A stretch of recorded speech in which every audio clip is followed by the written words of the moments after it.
Welcome. Get comfortable.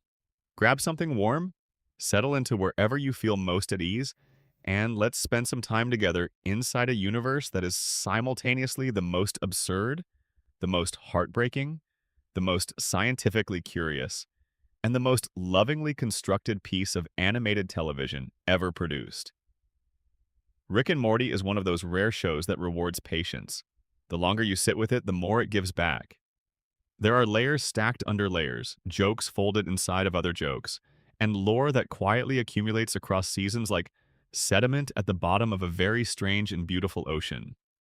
This is a show where a throwaway background detail in episode 2 becomes a critical plot point in episode 40, where a burp improvised in a recording booth accidentally became one of the most recognized character tics in television history, where a one-off reference to a discontinued McDonald's dipping sauce caused near riots at fast food restaurants across an entire country, where a man turns himself into a pickle to avoid therapy, and somehow that becomes one of the most culturally recognizable images in animated television history. So here we go. 250 facts, details, mysteries, and pieces of hidden meaning about this beautifully strange show, organized and laid out so you can absorb them at whatever pace feels right. No rush. The multiverse will still be there when you get back. Part 1. How it all began. The origin story of the show. The story of how Rick and Morty came into existence is, fittingly, a little unhinged. And it starts in 2006 with a young animator named Justin Roiland, who had just been fired from a job on a television show he found creatively stifling. Rather than spiral into despair, he channeled that energy into something small, weird, and entirely his own. He created a short animated film for Channel 101, a non-profit monthly short film festival in Los Angeles co-founded by writer Dan Harmon and Rob Schrab. The film was called The Real Animated Adventures of Doc and Marty. It was a crude, deliberately offensive, low-budget parody of the relationship between Doc Brown and Marty McFly from the Back to the Future films. The characters spoke in exaggerated, slurring voices. The humor was intentionally juvenile and shocking. The whole thing was reportedly made partly as a reaction to a cease and desist letter Roiland had received from Universal Pictures for a previous parody, and he responded by making something even more provocative just to see what would happen. The short went over well at Channel 101, where Roiland's raw, anarchic style resonated with the audience. He kept making more shorts with the Doc and Marty characters, and those shorts began evolving in tone, growing in ambition, and expanding beyond their Back to the Future roots. The voices Roiland used for the two characters, a slurring, burping older scientist and a stammering, anxious young boy, were already starting to sound deeply familiar to anyone who has since watched the finished show. Meanwhile, Dan Harmon was building his own reputation in Hollywood. He created the NBC sitcom Community in 2009, a show beloved by its devoted fan base for its meta-humor and structurally unconventional storytelling. In 2012, he was fired from Community. That decision was eventually reversed when the show struggled without him, but in the immediate aftermath, Harmon found himself with time and a burning desire to create something new. Adult Swim, the late-night programming block on Cartoon Network, approached Harmon at around this same period. They were looking for a prime-time animated hit, something that could compete with the cultural weight of shows like Archer or Futurama. Harmon, who considered himself primarily a dialogue and character writer rather than an animation person, was initially reluctant. He reached out to Roiland, his friend from Channel 101, and the conversation went almost immediately to the Doc and Marty characters. Both men felt there was something genuinely worthwhile buried inside those crude shorts. Something with real storytelling potential. The two sat down together in Harmon's unfurnished community office on the Paramount Pictures lot. The office had no furniture because Harmon had been fired before he got around to furnishing it, and when he was brought back, he simply hadn't bothered. In that bare, echoey room, over a single afternoon, they worked out the basic premise, sold the concept to Adult Swim, and sat down to write the first draft of the pilot. The entire first draft was completed in approximately 6 hours. Roiland, knowing Harmon's well-documented tendency toward perfectionist delay, reportedly refused to let him leave the office until the draft was done. That speed came partly from the clarity of the concept. Harmon has described the show as a cross between The Simpsons and Futurama, a family sitcom crossed with a science fiction adventure. The domestic scenes would be grounded and emotionally resonant, the kind Harmon had spent years perfecting. The adventure scenes would be spectacularly weird and inventive, the kind Roiland had been developing in various forms for years. The key creative addition came from Adult Swim development executive Nick Weidenfeld, who suggested that the older scientist should be the younger character's grandfather. That single structural change transformed everything. It added a layer of family obligation and inherited dysfunction, an unconditional love that the mentor and student dynamic of Back to the Future never had. Roiland initially wanted the show to run in 11-minute segments, the standard length for animated shorts. Adult Swim pushed for a full half-hour program, and Harmon agreed, feeling that the extra time would allow them to build the domestic family drama he saw as the show's emotional core. The compromise between Roiland's impulse toward short, punchy, chaotic storytelling and Harmon's instinct for longer, more structured emotional arcs became the defining creative tension of the series, a productive friction that would last through 6 seasons. The show premiered on December 2, 2013. The pilot drew a respectable audience, but the show's growth was slow and organic in those early months. It found its audience through word of mouth and online community building, rather than any large-scale promotional strategy. People discovered it and told other people, and those people told more people, and by the end of the first season, something had fundamentally shifted. Rick and Morty had gone from a promising Adult Swim curiosity to a genuine cultural phenomenon in the making. One of the most fascinating origin details is how the characters were named. The Doc Brown parody became Rick, and the Marty McFly parody became Morty. The phonetic similarity between the two names, Rick and Morty, a paired syllable structure that rhymes without being identical, gave the title an immediate rhythmic quality that made it feel complete. Two names that sounded like they belonged together. The pilot episode established something crucial about the show's tone in its opening minutes. Rick gets drunk, drags Morty out of bed in the middle of the night, takes him to what appears to be an alien planet, and nearly destroys all of humanity before fixing everything and returning home for breakfast. The family barely reacts. Life continues as if nothing happened. That willingness to treat enormous events as entirely routine, to move on immediately from things that should be psychologically catastrophic, became one of the show's defining rhythms. The character designs went through considerable refinement before landing on the now iconic look audiences know. Rick's shock of gray-blue hair, his white lab coat, and the faint green tint to his features that suggests something biological and slightly wrong about him, were all developed iteratively. Morty's rounded features, perpetually anxious expression, and yellow shirt were designed to make him look fundamentally ordinary, someone who would blend in anywhere in the real world, which makes him stand out everywhere the show places him. Art director Jeffrey Thompson has spoken about how the character design philosophy deliberately avoids making characters look too normal. Features are intentionally asymmetrical and slightly off, giving everyone in the show's universe a quality that feels barely wrong in a way that's initially hard to identify. Rick's pupils are drawn as two tiny black dots, set slightly too wide apart. Morty's ears sit marginally too low on his head. But Beth's face has a sharpness that reads as more predatory than it first appears. These are deliberate decisions in service of a visual language that says, "This is not quite the world you know."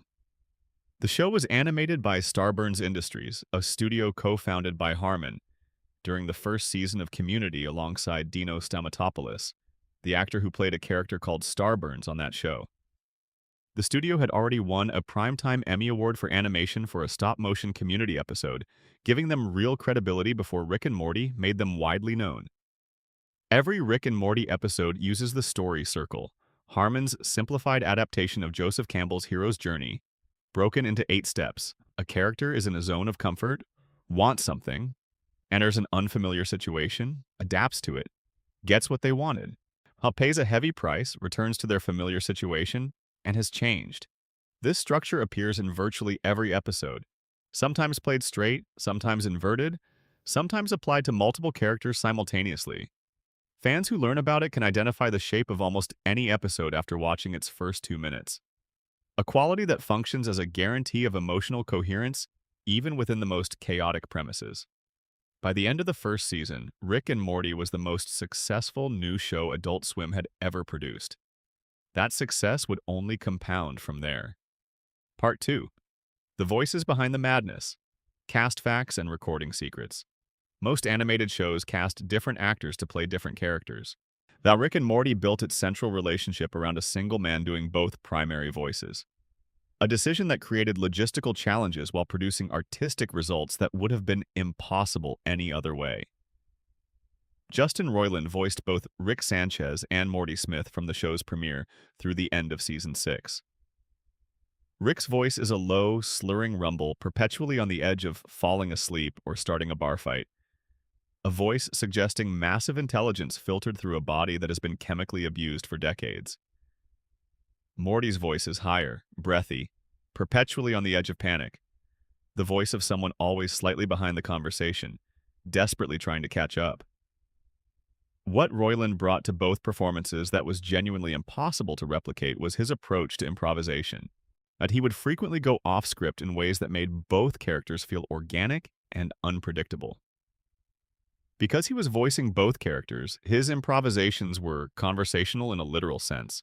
Rick would say something unscripted, and his own Morty would respond with genuine surprise because the script he was following didn't contain the line he'd just heard himself deliver. This created an authenticity to the back and forth between the two characters that was deeply unusual in animation. Roiland recorded his lines in a 3-pass process for each episode.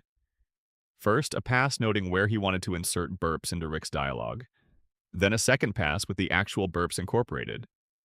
Then a third pass voicing both characters while improvising, creating new jokes and additional lines that sometimes made it into the final cut and sometimes didn't. The burps in final episodes are a combination of planned insertions and moments that happened naturally and were too good to cut. The show's most famous catchphrase, "Wooba Looba Dub Dub," was never in any script. Roiland improvised it during a recording session. It made everyone in the booth laugh, and it stayed. When pressed about its meaning, he later wove the phrase into the show's mythology. In the Season 2 episode where Bird Person translates the phrase for Beth, it is revealed that in the Bird Person language it translates to, "I am in great pain, please help me." That revelation reframes the entire catchphrase. What sounded like nonsense comedy was a cry for help that everyone around Rick had been laughing at rather than responding to. That is the show in miniature form. Rick's burp-talking vocal quality was inspired in part by comedian Foster Brooks, an entertainer known in the 1960s and 70s for a comedy persona built around playing a lovable drunk. Roiland combined that influence with his own improvisational instincts to create something that sounded genuinely spontaneous rather than performed. Adult Swim was initially very reluctant to have Roiland voice both characters. The two frontrunners for the role of Morty in early development were Billy West, the prolific voice actor known as the voice of Philip Fry in Futurama, and Tara Strong, known for voicing Harley Quinn in The Batman. Arkham Games. Both are generational talents. But Roiland fought hard to keep both roles, and the creative team ultimately agreed that the organic conversational chemistry was worth the complications. Chris Parnell, who voices Jerry Smith, is also known for voicing Cyril Figgis on Archer, a character who shares meaningful qualities with Jerry. A well-meaning, chronically underestimated man surrounded by more overtly impressive people. Parnell plays Jerry's insecurity not as comic stupidity, but as genuine emotional vulnerability, which is part of why the character resonates with viewers even when the show itself is laughing at him. Sarah Chalk, the voice of Beth Smith, has deep roots in live-action comedy as one of the stars of Scrubs. This is actually the third role she has played as a blonde doctor across her career. Her characters in Scrubs and How I Met Your Mother were also blonde doctors. She voices both Beth and Space Beth across seasons where both versions are present simultaneously. Spencer Grammer, who voices Summer Smith, is the daughter of Kelsey Grammer, the legendary actor known for voicing Sideshow Bob on The Simpsons for decades. The Grammer family has now contributed voice work to two of the most distinctive animated shows of their respective eras. Dan Harmon, the show's co-creator, voices Bird Person, Rick's most loyal and emotionally significant friend. Harmon is not a trained voice actor, and his performance carries a quality of measured gravity and quiet sadness that feels entirely natural. The fact that the show's architect voices the character who most clearly embodies the show's moral counterargument to Rick's nihilism is not a coincidence. Tom Kenny, the voice of SpongeBob SquarePants, voices several recurring characters in Rick and Morty, including Squanchy and Gene Gilligan, the Smith family's neighbor. Keith David, one of the most distinctive voices in film and television, voices the President of the United States. Susan Sarandon voiced therapist Dr. Wong in Pickle Rick and returned for season 7 as the President's therapist, suggesting Dr. Wong has been in practice throughout the show's timeline, presumably treating a clientele that has required extraordinary patience. The recasting before season 7 was unprecedented and required a 6-month global search. The show heard thousands of voice submissions.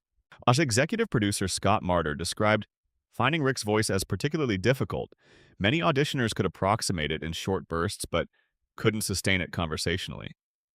Rick needed to live in the voice as naturally as breathing. Ian Cardoni, who took the role of Rick, and Harry Belden, who took Morty, were kept completely anonymous until the season 7 premiere aired. Adult Swim made this decision specifically so audiences would evaluate the performances on their own terms. Most viewers accepted the new voices within minutes. The show continued. John Allen took over the role of Mr. Poopy Butthole in the same transition, bringing a background in dubbed anime voice work including Dragon Ball Super. In the original 6 seasons, every episode involving multiple Ricks or multiple Mortys had Roiland voicing all of them. The episode, The Ricklantis Mix-Up, widely regarded as one of the finest in the series, is composed almost entirely of scenes between various Ricks and various Mortys. For most of that episode's runtime, a single voice actor carried the entire episode, differentiating dozens of characters using subtle shifts in register and emotional coloring. It is a remarkable performance achievement that is largely invisible because it works so seamlessly. Season 6 contains a tribute at the end of every episode's credits reading, "In loving memory of Mike Mendel." J. Michael Mendel was a television producer who worked on Rick and Morty from its first season in 2013 until his death in 2019. His contributions to the show's production infrastructure were foundational. Part 3. Rick Sanchez, 50 facts about the smartest man in any universe. Rick's dimension designation, C137, is not random. The number 137 is one of the most significant and mysterious numbers in all of physics. It is the approximate reciprocal of the fine structure constant, a dimensionless physical constant that quantifies the strength of the electromagnetic interaction between elementary charged particles. Physicists including Richard Feynman, Wolfgang Pauli, and Arthur Eddington were all fascinated by this number. Feynman called it one of the greatest damn mysteries of physics, a number the universe appears to have chosen without any derivation that physicists have been able to determine. The choice to make 137 Rick's dimension designation is a quiet nod to everyone who recognizes what it means. Rick Sanchez is literally defined by one of the universe's most puzzling constants. Rick's alcoholism is both a comic element and a genuine coping mechanism with specific roots. Before Diane's death, he drank occasionally, but not compulsively, a contented family man with a scientist's discipline. The compulsive drinking escalated during the decades he spent hunting Rick Prime, a period requiring him to become capable of horrific violence to survive. By the time he settles with Beth's family, the drinking is so integrated into his functioning that the show depicts him solving complex physics problems while barely able to stand. The Pickle Rick transformation was, as Dr. Wong methodically explains within the episode itself, an elaborate psychological defense mechanism engineered to let Rick avoid family therapy. The writers confirmed the concept originated as a meta-commentary on the episode's own absurdism. They wondered how far they could push audience acceptance of the show's internal logic, and the answer was much further than expected. The transformation also required Rick to invent a mechanism for converting his body chemistry while constructing a system for reanimating himself using rat brain tissue and cockroach nerve fiber. The science is played for laughs but loosely rooted in real neural research regarding insect brain control experiments. Rick's spaceship runs on concentrated dark matter being a real scientific concept. It constitutes approximately 85% of the total mass in the universe, its existence inferred from gravitational effects on visible matter. Physicist Jia Liu at New York University theorized in 2009 that a spacecraft with a particle intake could harvest dark matter neutralinos as fuel. Rick's ship operates on a conceptually similar principle. Rick is canonically left-handed. This detail never appears in dialogue and is never highlighted. It appears consistently in the way he holds his flask, gestures during explanations, and reaches for his portal gun. Maintaining this across hundreds of episodes required deliberate effort from the animation team.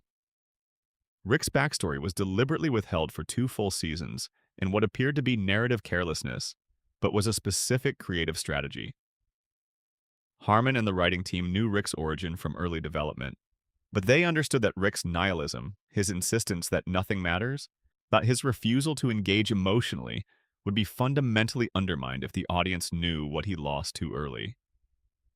A man who claims nothing matters is far more compelling when you don't yet know what he lost. Once you understand what happened to Diane, you understand that Rick's nihilism is not a natural worldview, but a scar. Anytime Rick's spaceship door opens while he's inside, beer cans and bottles spill out. This happens consistently across seasons. It is never commented upon, it simply happens, every time, as quiet ongoing evidence of how Rick passes time alone in his ship. There is a box in Rick's lab labeled time travel stuff that sits on the shelf in his workshop across multiple seasons. The production team has confirmed this is a deliberate running joke. Those particular story ideas are literally on the shelf and have been since the show's 2nd season. Rick's lab coat has 2 front pockets that function as effectively bottomless containers.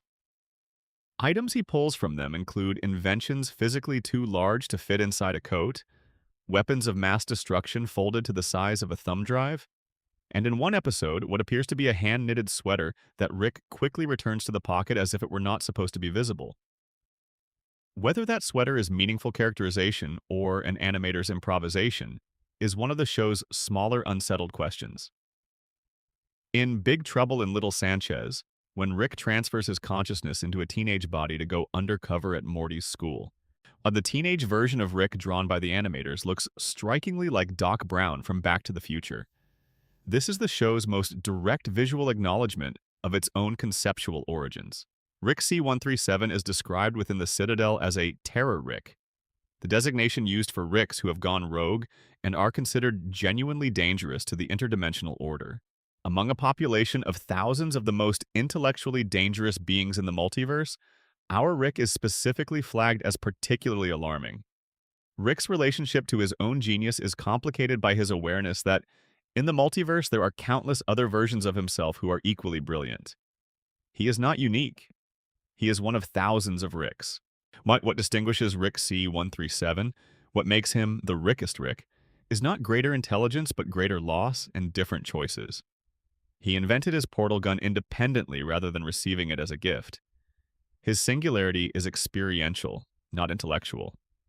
In the Season 2 premiere, A Rickle in Time, Rick explains to Morty that their quantum uncertainty isn't about 2 separate timelines splitting, but about the wave function not yet having collapsed. A reference to the Copenhagen interpretation of quantum mechanics that physics educators have praised for its conceptual accuracy. Rick's memory wipe collection, Morty's Mind Blowers, is itself a form of care. Rick maintains extracted memories in his private lab, specifically curated from moments that would damage Morty psychologically. The selection of which memories to keep and which to erase is a form of guardianship. Rick is managing Morty's emotional load in a way that is simultaneously paternalistic, deceptive, and genuinely compassionate all at once. Rick never wears a seatbelt. Every other character in the show wears seatbelts. Rick does not. This has been consistent across every season. It is not an oversight. Rick's hair color, that distinctive silvery blue-white, has never been given a confirmed in-show explanation. The most broadly accepted fan interpretation is that it represents decades of exposure to portal energy and radiation from his experiments. The absence of a canonical explanation feels more like a deliberate tease than an oversight, given how carefully every other visual choice in the show is made. Rick was described in an early episode as having attended a university. The show makes passing references to his academic history. The details of his pre-Diane life remain significantly underexplored, and what is known about his past comes almost entirely through flashbacks that the show has gradually confirmed as essentially accurate after initially presenting them as potentially fabricated. In Season 3's premiere, Roiland recorded a scene as Rick while in a genuinely intoxicated state during a method acting experiment by the production team. The crew ultimately found it too unfocused to use in the final episode, but the experiment confirmed that Rick's intoxication is a performance rather than a method approach. The character functions better when the performer is sober and the impairment is craft. Rick's portal gun is his most significant invention, and there is strong lore evidence that it is what truly separates him from other Ricks. Rick Prime was the first being to independently develop interdimensional portal travel. When he shared that technology with other Ricks, almost every other Rick simply received it as a gift. Rick C-137 is the only other being known to have developed portal travel independently, inventing his own portal gun from scratch after losing Diane. This means only two beings in the show's entire universe independently solved the problem of interdimensional travel. Their solutions differ enough that evil Morty had to specifically scan C-137's brain to understand the central finite curve. Rick's relationship with the President of the United States is one of the show's most entertaining recurring dynamics. The President, voiced by Keith David, is one of the very few people who treats Rick as a genuine equal rather than a god or tool.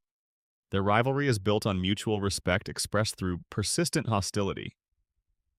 Two people who genuinely admire each other and will absolutely never admit it. Their Season 3 finale confrontation involved a fight that simultaneously referenced multiple action film genres, the result being less a battle between good and evil than two alpha personalities having a very expensive temper tantrum. Part 4. The Smith Family. Morty, Beth, Jerry, Summer, and what holds them together. The Smith family is, beneath all the science fiction, the show's real subject. The adventures are the frame. The family is the painting. Morty Smith is not from Dimension C-137. This slow burn revelation disclosed gradually across seasons 3 through 6 is one of the show's most quietly devastating pieces of storytelling. The Morty we follow is from what is now called the Cronenberg dimension, the reality Morty himself helped contaminate with Rick's failed love potion in Season 1. When Rick and Morty fled that universe and buried their own dead bodies in a suburban backyard, they moved into a new reality where the native Rick and Morty had just died in an explosion. Our Rick and our Morty simply took their places. Morty has been living inside someone else's life since episode 6 of Season 1. He has, in the most literal possible sense, never been home. The scene where Rick and Morty bury their own bodies is played without any dramatic musical scoring. There is no cue telling you how to feel. Rick makes himself a drink. Morty stares at his own dead face in the grass. They go back inside. The show moves on. This deliberate underplaying of a catastrophic event is the show making a statement about how Rick's lifestyle processes loss. You absorb it, you move forward, you don't look back.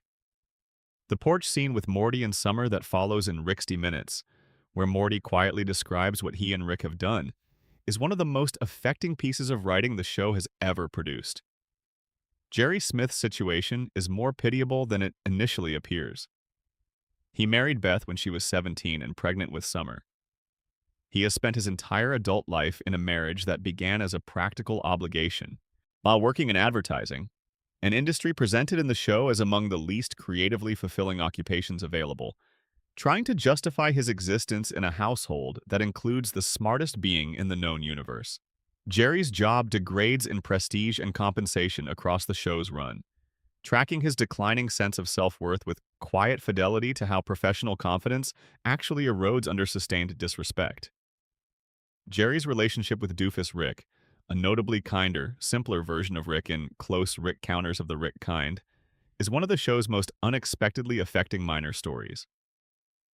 Doofus Rick genuinely enjoys Jerry's company and treats him with warmth and visible respect. Jerry, for possibly the first time in his adult life, feels like he matters to someone considered special. And other Ricks mock both of them for this friendship, but the show presents the connection with a sincerity suggesting it knows exactly what it is doing. A friendship between the least impressive person in the room and the only version of the smartest person in the universe who has the grace to see his value. In the Season 3 premiere, eagle-eyed viewers can spot Jerry holding a framed photograph in the garage, a photo of Doofus Rick. He has kept it. He has framed it. Of everything that has happened to Jerry across 2 seasons, this one friendship with a universe variant who no longer exists is apparently among the things he has chosen to commemorate. Beth Smith's childhood bedroom, glimpsed briefly in one episode, contains a shelf of trophies and certificates for academic achievements rather than social or athletic ones. But she was always the most capable child in any room. She was always the one who should have gone further. Those trophies are the most concise visual biography of her entire character arc, the evidence of potential that was redirected by circumstance, longing, and a father who kept leaving. The revelation that Summer was an unplanned pregnancy, that Beth and Jerry almost did not have her, lands with a quiet devastation. The show lets rest without resolution. Summer learns she was an accident, that the family stood at a fork and might have taken a completely different path. This information illuminates so much about Summer's social anxiety and her desperate need to be noticed and valued. She has always sensed, at some level, that she wasn't supposed to be here. The show confirms that feeling in the worst possible way, while simultaneously making clear that the family is immeasurably better for her presence. The clone question, which Beth is the real Beth, the one on Earth or Space Beth, who adventures with Rick, has never been answered by the show and may never be. Both Beths have said they don't know. Rick has said he genuinely doesn't remember. The show treats this ambiguity as a feature, using it to explore what it would actually mean to have 2 versions of yourself operating simultaneously, both growing and changing in divergent directions from the same point of origin. Summer's development across the series is the most dramatic visible transformation in the show. She begins as an archetypal, socially anxious teenager whose primary concern is her reputation. She ends, by the later seasons, as someone who has fired weapons on alien planets, survived interdimensional battles, and demonstrated strategic thinking that impresses even Rick. The show has consistently framed this transformation as both impressive and quietly tragic. She should have been worrying about prom. Instead, she is proficient with advanced weaponry and has more combat experience than most professional soldiers. Morty's relationship with Jessica, his persistent school crush across the entire series, never resolves conventionally. Jessica accumulates her own story in fragments across the show's run. In Season 5, it is revealed that Jessica became a time god after a series of events handled with characteristic casualness. Their relationship ends up not as a conventional romance, but as something stranger. 2 people whose early lives touched in a formative way and then diverged into completely incompatible categories of experience. One of the most overlooked continuity details is that the Smith family house shows damage from the Season 1 finale that persists across subsequent seasons. The finale briefly teleports the house to an alien planet before returning it to Earth, and the impact leaves a large crack running through the driveway visible in multiple later episodes. The crack is never repaired. It just remains, quietly accumulating alongside all the other scars the family carries. Beth's arc is arguably the most structurally sophisticated in the series. She begins as an archetypally frustrated suburban mother, underestimated by everyone, including herself. As the show develops, layers come off one by one. Her surgical precision, her repressed darkness, the childhood incidents Rick references obliquely, the fact that Rick built her weapons disguised as toys when she was young, because he recognized in his daughter the same capacity for creative destruction that he has in himself. Beth is the character the show is most hesitant to fully commit to, because the full version of Beth, unconstrained, uncompromised, self-directed, might be more dangerous than Rick. The show hints throughout its run that Beth was a troubled child. Rick built her toys that were essentially weapons. There are references to childhood incidents involving other children. The show plays with the idea that Beth may have inherited some of Rick's more dangerous qualities, had kept buried beneath the surface of suburban life. What keeps them buried, in part, is her desire to be the kind of person Rick would be proud of, the need to perform stability for the father who keeps leaving. Part 5. The real science inside every episode.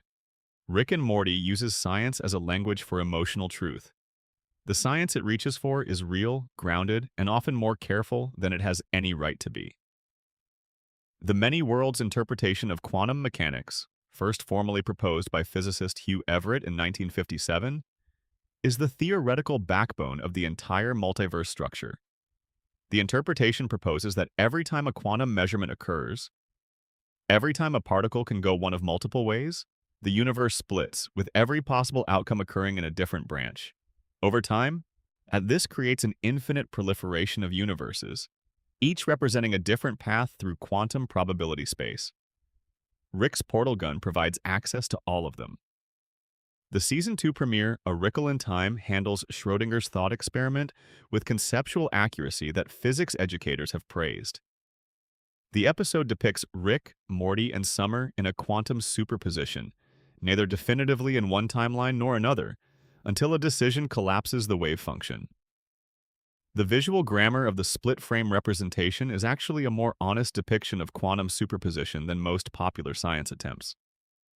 Rick's love potion from Rick Potion No. 9 is based on vole-vomeronasal compounds, a genuine area of scientific study. While prairie voles are small rodents, famous for strong monogamous pair bonding, linked to specific vomeronasal receptor activity and oxytocin sensitivity. Scientists have seriously explored whether similar mechanisms might influence human pair bonding. The show extrapolates this real science into planetary catastrophe. The hive mind entity Unity draws on real observations of eusocial insect behavior. Unity spreads its collective consciousness through bodily fluid transfer, analogous to how queen bees use pheromone-laced secretions to maintain behavioral control over worker bees. The workers' DNA literally modified to make them labor-focused and docile. Unity's method of assimilation is the show applying this mechanism to a sapient species at planetary scale.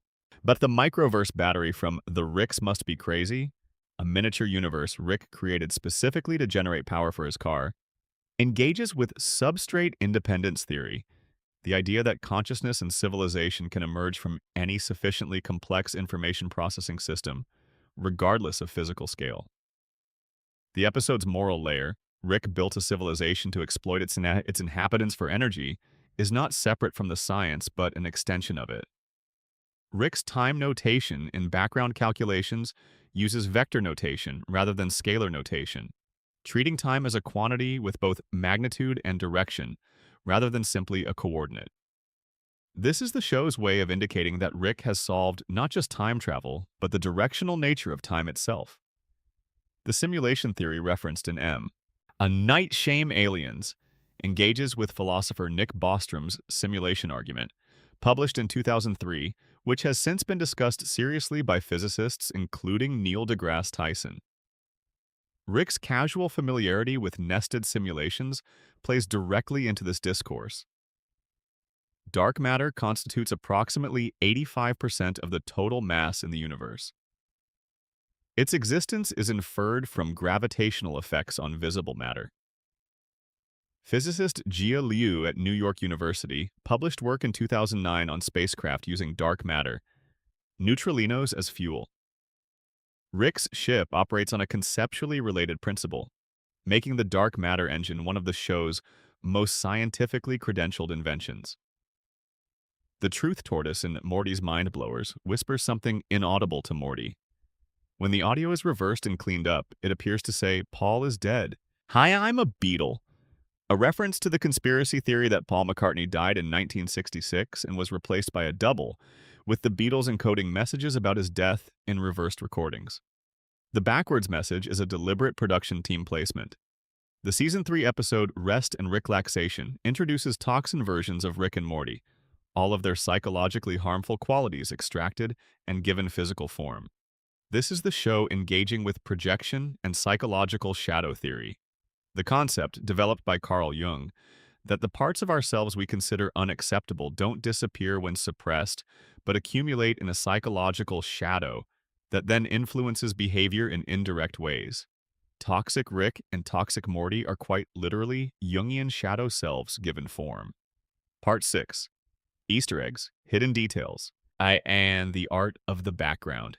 The very first scene of the pilot contains an Easter egg most viewers miss even on multiple rewatches. When Rick and Morty pass through interdimensional customs, the customs hall is packed with alien silhouettes based on well-known science fiction properties. Tom Servo, Crow T. Robot, and Gypsy from Mystery Science Theater, 3,000 are positioned together in a recognizable grouping. Alongside them are a prawn from District 9, a xenomorph from the Alien franchise, a Moonanite from Aqua Teen Hunger Force, and an alien shape unmistakably based on the Space Invaders sprite. The pilot announces itself as a love letter to science fiction history in its very first establishing shot. Rick and Morty's Gravity Falls connection, coordinated with creator Alex Hirsch, a close friend of Roiland, produced one of the most elaborate Easter egg exchanges in television history. In close Rick counters of the Rick kind, a portal spits out the exact items that Grunkle Stan loses through a portal in the Gravity Falls episode Society of the Blind Eye. The exchange required coordination between productions at two different networks. In the same Rick and Morty episode, two background Mortis in the crowd are clearly Mabel and Dipper Pines from Gravity Falls, dressed as Mortis. In autoerotic assimilation, Rick asks Unity to create a television show for him. The show Unity creates is an alien version of the Community Study Group, the same 7 characters seated around a study table, rendered in alien form, in the exact configuration from Community's opening credits.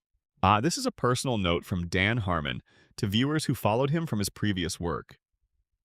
Mr. Poopy Butthole made his first appearance in Total Recall, and the production team edited him retroactively into the show's opening credits to make it appear as if he had always been there. This is a rare instance of the production modifying the opening titles to serve a specific episode's narrative function. In Total Recall, there is textual support for the fan theory that Mr. Poopy Butthole may actually be a parasite. When Rick kills Uncle Steve at the episode's opening, that should have ended the parasite chain. But Mr. Poopy Butthole appears immediately after, seemingly from nowhere, and begins the callback that directly restarts the parasite cascade. The show never confirms or denies this. Now, his multi-season post-credits life story presents as evidence that he is real. The timing of his appearance remains suspicious to careful viewers. The Season 4 episode, The Vat of Acid episode, contains a background shot of Moe's Tavern from The Simpsons, visible for approximately 2 seconds. In the same episode, Rick explicitly says, Futurama did this first. Futurama was created by Matt Groening, who also created The Simpsons. The background Simpsons reference and the Futurama dialogue acknowledgement appear in the same episode, creating a layered tribute to the Groening universe. In one episode, Jerry's bathrobe has Chinese characters on the back. The characters translate to the word weak. This detail was added by the animation team and is never referenced in dialogue. It is a joke that exists purely for viewers who read Mandarin. As Rick and Morty featured in the closing couch gag of The Simpsons Season 26 finale, a full animated Rick and Morty sequence in which the family interacts briefly before Rick portal guns them out of the Simpsons universe. The show's episode titles follow a consistent punning pattern on existing media titles. Anatomy Park parodies Jurassic Park, Morty Night Run parodies Midnight Run, Total Recall parodies Total Recall, Lawnmower Dog parodies The Lawnmower Man, A Wrinkle in Time parodies A Wrinkle in Time, Something Ricked This Way Comes parodies Something Wicked This Way Comes. The pattern continues across every season with increasing elaboration. Rick's wall in his bedroom includes a framed photograph, visible in multiple episodes, of what appears to be a man refusing to give a Nazi salute at a boat launch. This man is believed to be August Landmesser, a German worker who famously refused to perform the salute at the launch of a Nazi warship in 1936. It is the only decorative image in Rick's room. It is the show's way of telling you what Rick actually admires. Not genius, not power, but the quiet, personal act of refusing to go along with what everyone else is doing. The parasite infection in Total Recall was foreshadowed in the immediately preceding episode. When Rick loads green rocks into his spaceship in Morty Night Run, small pink eggs are visible clinging to the rocks. These are the same parasites that infest the Smith household in Total Recall. The entire outbreak was brought into the house by Rick himself, caught on his own equipment, and the show plants this detail one full episode before the parasite episode airs. Part 7. Mysteries and Questions. The show has been asking since day one. The question of whether our Rick and our Morty are from the same dimension lingered as an open mystery for 3 full seasons. The answer, that Rick is from C-137 and Morty is from the Cronenberg dimension, resolved the factual question while opening a deeper philosophical one. Our Morty has been living Rick's grief by proxy without knowing it. Rick settled into Morty's world specifically because it was a world where he had no Morty, where his daughter had grown up without a father, where the empty spaces in the family exactly matched what he had to offer. It was not a random choice. It was the choice that fit. Evil Morty's ultimate plan, escaping the central finite curve, was telegraphed years before it was revealed. In his Season 1 appearance, disguised among rescued Mortys, he is already watching and assessing, completely invisible to a system that cannot imagine him as a threat. Every subsequent appearance is one deliberate step in a plan, so long-term it required him to live for years as a victim before he could act as an agent. What Evil Morty is doing outside the central finite curve is one of the show's most significant open threads. He escaped with the schematics for the Omega device, Rick Prime's universe-erasing weapon, and explicitly threatened Rick with it as a condition of being left alone. He is out in the larger, unfiltered multiverse with the most dangerous weapon in the show's universe and no stated agenda. Season 7 confirmed his return as planned. What he wants, what lies beyond the curve, and whether the show will follow him, there remain genuinely open questions. Dan Harmon has confirmed in interviews that the production team deliberately created one mystery in the show that they have committed to never resolving. What that mystery is has not been publicly identified, which is, of course, the entire point. The Bird Person Tammy Phoenix Person arc is the show's most extended tragedy. Tammy was planted as an undercover Federation agent well before her reveal, their relationship having begun in the Season 1 party episode. The show was building this betrayal from the moment Tammy first appeared. Now, the Galactic Federation invested resources in compromising Rick's most meaningful friendship, because someone in that organization did a psychological assessment of Rick and concluded that Bird Person was his most significant vulnerability. They were right. It is the only long-term strategic decision the Federation ever made that actually succeeded. The show's treatment of time travel is a consistent philosophical commitment. Rick has, by implication, solved time travel. His equations use vector notation, and he has technology for freezing time. But he almost never uses time travel as a narrative solution. And when characters attempt it, the results are consistently catastrophic. The show is arguing that time is not a problem to be solved, but a condition to be lived. Rick's refusal to use time travel to undo Diane's death is not a technological limitation but a choice, and the weight of that choice is one of the show's most haunting unspoken currents. Rick's relationship with Bird Person may carry emotional dimensions beyond simple friendship. In Rickternal Friendshine of the Spotless Mort, Rick very quickly corrects Bird Person when he uses the word relationship to describe their bond, and his defensiveness surrounding the wedding has led many viewers to conclude that Rick's feelings for Bird Person included romantic attachment that was either never acted upon or never mutually acknowledged. In the Rick and Morty comic series, the two characters have a more explicitly explored romantic dimension to their relationship. The show itself never confirms this, but the textual evidence for the reading is strong enough that it has become the dominant fan interpretation. The nature of Beth's potential clone is one of the show's most deliberately sustained ambiguities. Rick offered Beth the choice of leaving to explore the universe while a clone stayed behind. Beth made a choice, but Rick says later he doesn't remember which Beth chose which option. Both Beths are present across subsequent seasons, each genuinely uncertain of her own authenticity. The show has confirmed nothing. Both are real in every sense that matters to the narrative. Part 8, The Citadel, Rick Prime, and the Architecture of the Multiverse. The Citadel of Ricks is a city-state built by Ricks from across the multiverse, constructed in interdimensional space beyond any specific universe. It has its own government, economy, law enforcement, schools, and social hierarchy. And it is built on a single premise. Ricks are inherently superior, and a society organized around that belief will be better than any society accommodating lesser beings. The Citadel's episodes explore what that society actually looks like in practice. What it looks like is stratified, exploitative, and corrupt in ways that mirror real-world power structures with uncomfortable precision. There are wealthy Ricks and destitute Ricks, Ricks who serve as police enforcing laws written by Ricks above them, Ricks working in factories for other Ricks. The genius of the civilization is that every Rick, no matter how far down the hierarchy, still believes he is better than every Morty. And that belief keeps lower-class Ricks from organizing against upper-class Ricks because they are too invested in feeling superior to the class below them. The Mortys at the Citadel are assigned to Ricks as partners. They attend Morty school, taught how to be effective sidekicks. They are not encouraged to develop independent thought. They are maintained in learned helplessness by a system designed by people who benefit from their helplessness. Evil Morty's campaign for the Citadel presidency is the show's most direct political allegory. He tells the Morty population what they want to hear, positions himself as the representative of the oppressed, and wins not because his promises are credible, but because someone is at least acknowledging their reality.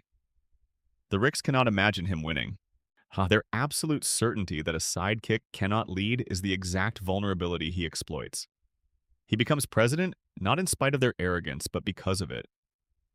The central finite curve is a dimensional boundary constructed to separate the section of the multiverse where Rick is always the smartest being from the section where he is not. Every dimension inside the curve was selected and walled off to guarantee Rick's dominance. This means that every dimension the audience has visited throughout the show's run, every adventure, every crisis, has taken place inside a carefully curated subset of reality, specifically designed so that one kind of being would always win. The full, unfiltered multiverse existing outside the curve has never been shown to the audience. Like Evil Morty's destruction of the Citadel is not just the defeat of a political institution. It is the liberation of reality from an artificial constraint. He uses the Citadel's technology to punch through the curve and escape without taking anything with him, recruiting anyone, or making speeches. He simply leaves. The show cuts to him alone in his ship, heading toward a multiverse that has never been filtered. What he finds out there is one of the show's most tantalizing open questions. Rick Prime, the being most responsible for the show's entire backstory, is portrayed in his appearances as the Rick who fully embodies the nihilism our Rick only performs. Where Rick C-137 is a man who claims nothing matters but feels things deeply anyway, Rick Prime is a man who has successfully eliminated the capacity for attachment. That he killed Diane and Beth out of spite at being refused. A purely calculating mind would not have bothered with the killing. The act was personal. It was a Rick who had convinced himself that connection is weakness, acting out against a version of himself who hadn't yet learned that lesson. The Omega device is described as capable of erasing a being from every dimension simultaneously. Rick Prime used it on Diane, erasing every version of Rick's wife from every universe to prevent Rick from ever finding comfort in a surviving version of her. This is significantly crueler than simply killing Diane in one dimension. It is Rick Prime eliminating hope from Rick's reality at the most comprehensive possible level. Rick Prime's defeat in Season 7, beaten to death in a hand-to-hand fight without portal guns or advanced technology, two old men settling their deepest feelings physically, is deliberately unspectacular. Rick wins not through genius but through survival and refusal to stop. Rick Prime kept choosing pure self-interest and ended up with nothing but bitterness for company. The fight is the show's statement. Nihilism is not strength. It is exhaustion. Rick and Morty is confirmed to have both C-137 and the Cronenberg dimension's Morty as its central pair, meaning the specific Morty we follow is technically Rick Prime's grandson, having been abandoned by Rick Prime just as Prime abandoned every relationship he formed. Our Rick settled into that abandoned grandson's life not randomly but deliberately, choosing to be a grandfather to the boy his counterpart discarded. That choice is the show's central act of love. Part 9. Cultural Phenomenon. Records. Riots and real-world impact. Rick and Morty became a social and cultural force in ways its creators did not entirely anticipate. The show's viewership grew slowly through Season 1, then rapidly through Seasons 2 and 3, driven almost entirely by online community building. By the time Season 3 premiered in 2017, Rick and Morty was Adult Swim's highest-rated show in the network's entire history. The Season 3 premiere was released as a surprise on April Fool's Day 2017, appearing without advance notice and drawing record viewership for an online surprise release while crashing servers due to simultaneous demand. The Szechuan sauce situation is one of the most improbable cultural events in television history. In the Season 3 premiere, as Rick delivers a monologue about his only remaining goal being to taste the McDonald's Mulan promotional Szechuan dipping sauce from 1998. It was a throwaway joke about nihilism, about how a person who claims nothing matters can become obsessed with something meaninglessly small. Roiland confirmed publicly that the sauce reference would have zero impact on future plot. It was just a joke. McDonald's sent the show's creators a recreated 4-pound jug of the sauce, then decided to do a one-day public promotional release on October 7th, 2017. The promotion was a disaster. Individual stores sometimes received as few as 20 packets, while crowds arrived that were catastrophically larger than anticipated. Furious fans at McDonald's locations became national news. Sauce packets sold on eBay for hundreds of dollars each. But McDonald's eventually did a proper, large-scale rollout in February 2018, distributing approximately 20 million packets nationwide. The sauce became one of the most improbable marketing events in fast food history, entirely because of a nihilism joke that was never supposed to mean anything. The show won the Primetime Emmy Award for Outstanding Animated Program in 2018 and again in 2020, placing Rick and Morty alongside The Simpsons, South Park, and Futurama in the canon of Emmy-recognized adult animation. The 70-episode renewal announced in May 2018 was unprecedented for an animated cable series. Adult Swim committed to at least 70 new episodes following Season 3, effectively guaranteeing the show's continuation through at least Season 10. The announcement came after contentious negotiations, but both Harmon and Roiland publicly agreed to the deal despite a working relationship that had by then deteriorated significantly. The two men reportedly had not spoken directly since 2019, by the time of Roiland's firing in 2023. By 2025, in addition to the renewal through Season 10, Adult Swim confirmed extensions for Seasons 11 and 12, meaning the show has committed programming well into the 2030s. The joke from the pilot about 100 years of Rick and Morty has an increasingly plausible ring. The show's merchandising operation became a 9-figure industry. The Rickmobile tour drew average crowds of 1,200 people per stop and generated over $2 million in merchandise sales across a 7-month national tour. Adult Swim generated 50 million social media impressions from that single promotional campaign. At Rick and Morty, Virtual Rickality, the 2017 VR game, became the most downloaded game on Steam on its day of release. An extraordinary commercial result for a licensed promotional product, and evidence that the fan base was willing to engage with the show's universe across any medium. Rick and Morty, the anime, released in 2024 as a 10-episode series produced by Telecom Animation Film, is the franchise's first step into storytelling beyond American animation. Its reception demonstrated that the show's appeal translated across cultural and animation-style boundaries with minimal friction. Adult Swim's decision to keep Ian Cardone and Harry Belden's identities secret until the Season 7 premiere aired, making audiences evaluate the performances on their own terms, was vindicated completely when most viewers accepted the new voices within minutes. The show's continuity held. Part 10. Production Secrets, The Writer's Room, and What Comes Next. The Writer's Room operates on what Harmon has described as story circle first. Every episode begins with establishing the emotional truth the episode is trying to tell, and the science fiction premise is built to serve that emotional truth rather than the reverse. This is why episodes with absurd premises consistently arrive at conclusions that feel genuinely earned. The bizarre plot is always in service of a feeling.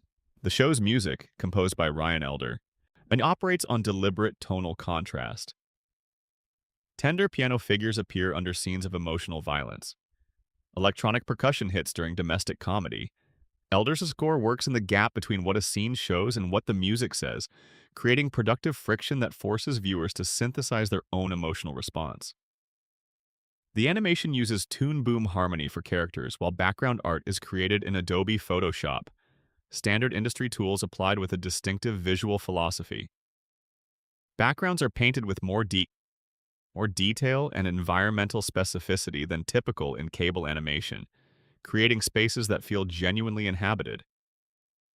Mike McMahon, a Rick and Morty writer who penned some of the show's most technically intricate episodes, later created Star Trek Lower Decks, on bringing the same meta-aware comedic intelligence and genuine love for science fiction to his own project.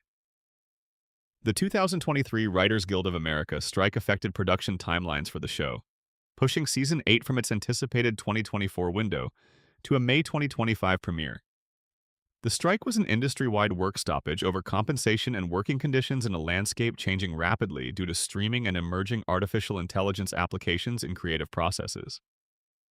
Season 8 premiered on Adult Swim on May 25, 2025, titled Summer of All Fears, and ran for 10 episodes. Season 8 saw Evil Morty return, confirming showrunner Scott Marter's earlier promise that the character's story was not finished. Harry Belden voiced both regular Morty and Evil Morty in Season 8, on a dual performance challenge he had already handled in Season 7's Unmortrican. Season 9 has been confirmed for production. Season 10 follows. The show will reach double figures in seasons, a landmark few animated series in cable history have achieved, and will do so with a cast that is substantially different from the one that started the journey in December 2013. The show's internal consistency Bible, the document tracking continuity across seasons, is described by production staff as one of the most detailed they have ever worked with. Background details, props, physical marks on locations, the positions of furniture, the state of damage to the house, all of it is tracked with obsessive precision to support the show's deep continuity. The Dan Harmon has been transparent about the show's creation being a genuine creative struggle, the willingness to throw out material that doesn't fully work, even material that required significant production time, is part of why the show maintains a quality ceiling exceeding most animated series. Part 11, 40 more details, oddities, and small things that reward attention. Rick and Morty, along with the entire Smith family, appeared in the closing couch gag of The Simpsons Season 26 finale, a full animated sequence Rick portal guns the family out of before the credits roll. In Get Swifty, it is revealed that Rick, Bird Person, and Squanchy were in a rock band called the Flesh Curtains during Rick's younger years. This detail, delivered casually and never revisited, suggests Rick was once someone who participated in things purely for the joy of them. The show confirmed that Rick invented portal travel independently after Diane's death, unlike most other Ricks who received the technology as a gift from Rick Prime. Only two beings in the show's universe, Rick C-137 and Rick Prime, independently solved the problem of interdimensional travel. This makes Rick C-137's genius genuinely singular in a way that his Citadel designation as Terror Rick barely begins to capture. The Vindicators, Rick and Morty's parody of the Avengers-style superhero team, had a rich pre-series history implied by passing references to previous Vindicators adventures. A spin-off series called Vindicators 2, released in 2022, explored some of those implied earlier stories.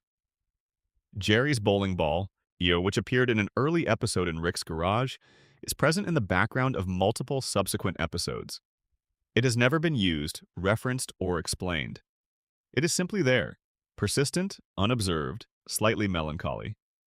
The Season 2 episode Morty Night Run introduced Fart, a gaseous alien lifeform voiced by musician Jermaine Clement. Clement's voice is used at a critical emotional moment when Fart sings a quietly devastating song about the impermanence of existence. Morty befriends Fart, knowing Fart intends to lead other gaseous entities to eliminate all carbon-based life. Morty kills Fart at the end to prevent this. It is one of the show's most genuinely affecting one-episode stories. Rick, Bird Person, and Squanchy fought together against the Galactic Federation in a rebellion that took place years before the series. Yet the specifics of this war, its causes, its scale, its moral complexity, remain only partly described across the series. There are stories from that period the show has gestured toward without fully telling. In the Whirly-Durly Conspiracy, Jerry and Rick's adventure together forces both characters into rare mutual honesty. Rick's assessment of Jerry in that episode is brutal and accurate. Jerry's response is grief rather than anger, which is the right response and the more emotionally interesting one. The show was briefly tested as an Instagram exclusive episode distribution experiment. A full episode premiered on Instagram stories before its normal broadcast. This was an unusual distribution test for a scripted animated series and reflected the show's willingness to experiment with how its audience finds it. Rick's memory extraction technology in Morty's Mind Blowers is based on a genuine area of neuroscience research. Scientists have identified that specific memories can be weakened by disrupting the reconsolidation process that occurs when a memory is retrieved. This is why Rick's technology, while impossible with current tools, is based on genuine understanding of how memory storage works neurologically. The show's production team confirmed they never write episodes with the explicit goal of winning Emmy Awards. The two wins in 2018 and 2020 came as genuine surprises to the team. In one episode, a background sign at an alien restaurant, when decoded using the cipher fans worked out from other in-show examples of alien script, reads, "You won't understand this." This is the production team communicating directly with dedicated fans through a background prop. Rick and Morty's main cast and crew filed a petition for a union election with the National Labor Relations Board in February 2022, seeking to join the Animated Guild. The show's production workers joining union organizing efforts was one of the more quietly significant labor developments in animation of that year. The Roy a Life Well Lived virtual reality game seen in Morty Night Run, a simulation in which you play as an ordinary man named Roy living an entire ordinary life, is one of the show's most quietly devastating concepts. The comedy is in the idea that Rick, who has infinite universes available to him, finds escapism in simulating the ordinary life he abandoned. The horror is the same. A Space Beth, the Beth who chose to go adventuring, has been growing more capable and self-determined with every season appearance, while Earthbeth has been growing more emotionally honest and self-aware. The two versions of the same woman are becoming more fully themselves in divergent directions, and the gap between them keeps widening. The show has not committed to whether they will eventually converge, diverge permanently, or arrive at something stranger still. Morty's growth toward comfort with violence and capability in Rick's world is tracked against Summer's growth in parallel across the later seasons. Both Smith children are being changed by their proximity to Rick. The show presents this parallel transformation without comment, trusting the audience to see what it means. Part 12. What makes this show last? The philosophy underneath the comedy. It would be easy to describe Rick and Morty as a show about a nihilistic genius and his anxious grandson having adventures. That description is accurate the way a photograph of the ocean is accurate. It captures something real while leaving out almost everything that matters. The show is, at its core, about the relationship between intelligence and love. Not intelligence versus love, but intelligence and love. The way the two qualities interact, complicate each other, and ultimately cannot be fully separated in a being who has both in abundance. Rick is the extreme version of this thesis. A mind so powerful it can process the entire universe's meaninglessness at once, and a heart so soft it breaks repeatedly over the same few people. The contradiction is not comic. It is the most human thing about him. Morty is the show's argument for why that contradiction is worth having. He is not particularly smart by the show's standards. He does not have special powers. What he has is the capacity to feel the full weight of every moment he inhabits, to take seriously the things that Rick has learned to process without registering. When Morty is moved by something, he is moved completely.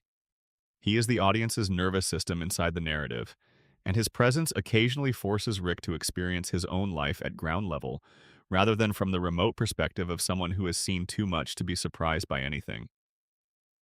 The show consistently argues against the assumption that intelligence and emotional detachment belong together. Rick performs detachment because it protects him, but when that performance cracks, and it cracks regularly, reliably, what emerges is not emptiness, but the opposite. Rick loves Morty with a ferocity that terrifies him. He loves Beth with a guilt so enormous it has shaped his entire post-Diane life. He loved Diane with a completeness that the loss of her rewired his entire personality. The nihilism is the scar tissue over the wound. It is not the wound itself.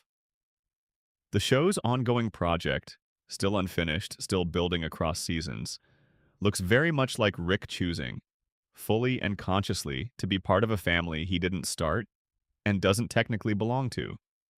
The found family becoming the real family. Rick becoming, millimeter by millimeter, the man who might have existed if Diane had lived. That is the quiet work happening underneath 200 episodes of burping and portal guns and alien violence and cosmic horror. A broken man healing in public, surrounded by people who love him despite everything, in a universe that is simultaneously indifferent and full of meaning.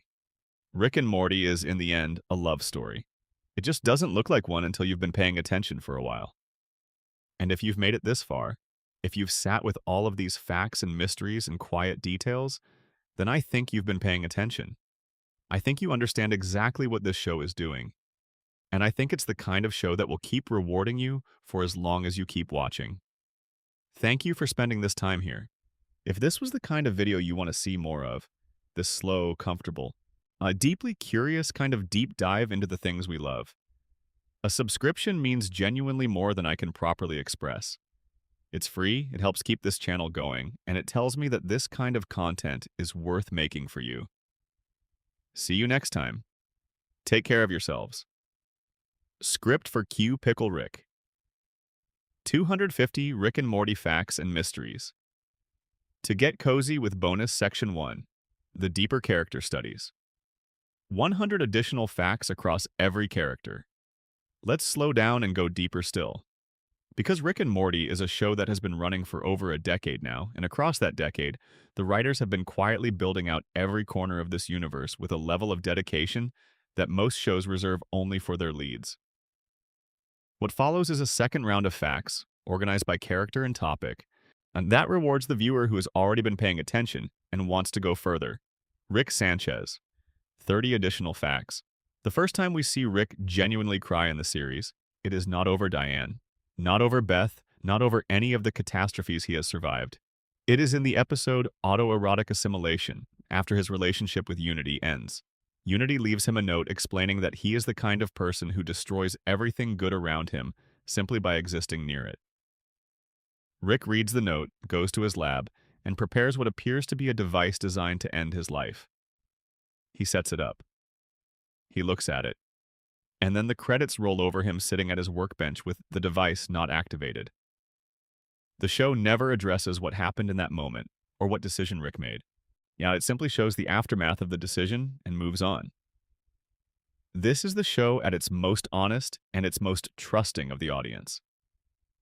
Rick's self-portrait in Big Trouble in Little Sanchez is drawn in such a way that it resembles Doc Brown from Back to the Future so closely that it functions as the show's most overt visual acknowledgement of its own origins. The teenage version of Rick, examining himself in a mirror while inhabiting a younger body, sees something in himself that looks like the character he descended from. Whether this is the show suggesting that Rick still sees himself as that Doc Brown archetype, the mentor, the inventor, the figure of dangerous wisdom, or whether it is simply a very good joke, is something the show leaves for the viewer to decide. In multiple episodes, while Rick's behavior around Morty sleeping is notable, there are scenes, brief, quiet, almost incidental, where Rick watches Morty sleep. He never lingers. He always moves on almost immediately. But the fact that these moments exist at all, that the show has repeatedly chosen to include them, suggests that they mean something. Rick watching Morty sleep is the show's most compressed image of parental love, love expressed not through grand gestures, but through quiet presence at a moment when the other person is completely unguarded and completely safe. Rick's drinking is specifically connected to his garage activities in a way the show builds without calling attention to. He always has a drink in the garage. Always. The garage is where he builds things, where he thinks, where he processes. The drinking is not separate from the work, but woven into it. If you watch the early seasons carefully, you notice that Rick in the garage is almost always holding something. A flask, a bottle, a cup, while his hands do something else. The two activities coexist in the same gesture. Work and numbing, always together. Rick's relationship with his own mortality is complicated by the fact that in the show's universe, Rick can back up his consciousness and transfer between bodies. He has done this. He has died and returned. He has died in one dimension and moved to another. The show has shown us enough times that Rick's death is not necessarily permanent, that the emotional weight of seeing Rick in danger has shifted across the seasons. And yet the show maintains that emotional weight, specifically because of Rick's relationship with Morty. Rick's mortality matters not because Rick can't be replaced, but because this particular Rick, the one who chose to be Morty's grandfather, cannot. Rick's laugh is different in different contexts. There is the performative laugh, the one that happens when he is being observed, being amused, the social laugh that keeps people at a comfortable distance. There is the genuine laugh, quicker, less controlled, sometimes almost surprised, the laugh of someone genuinely caught off guard by something funny. The difference between these two laughs is one of the subtler performance details in Roiland's original vocal work, and it is something that the new voice actor Ian Cardoni has studied and reproduced with impressive fidelity. Rick has a recurring habit of pretending not to care about things he visibly cares about in the exact moment he is pretending not to care. In the Season 2 finale, he walks away from the family to turn himself into the Galactic Federation, specifically so they won't be harmed.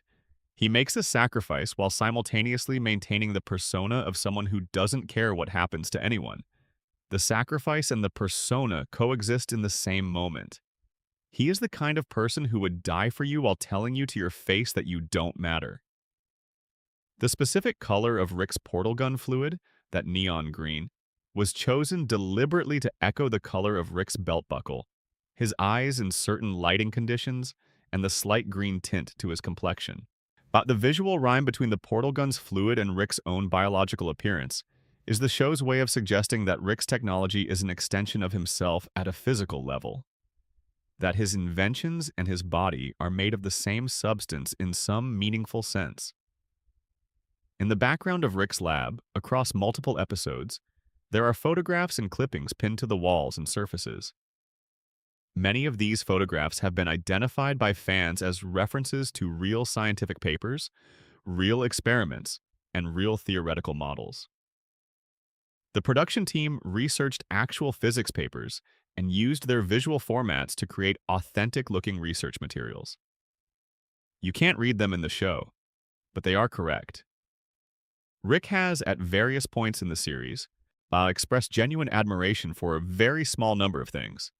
Morty's occasional moments of real cleverness, Beth's surgical skill, Summer's adaptability, certain pieces of music, and the universe's fundamental indifference, which Rick seems to find less depressing than liberating.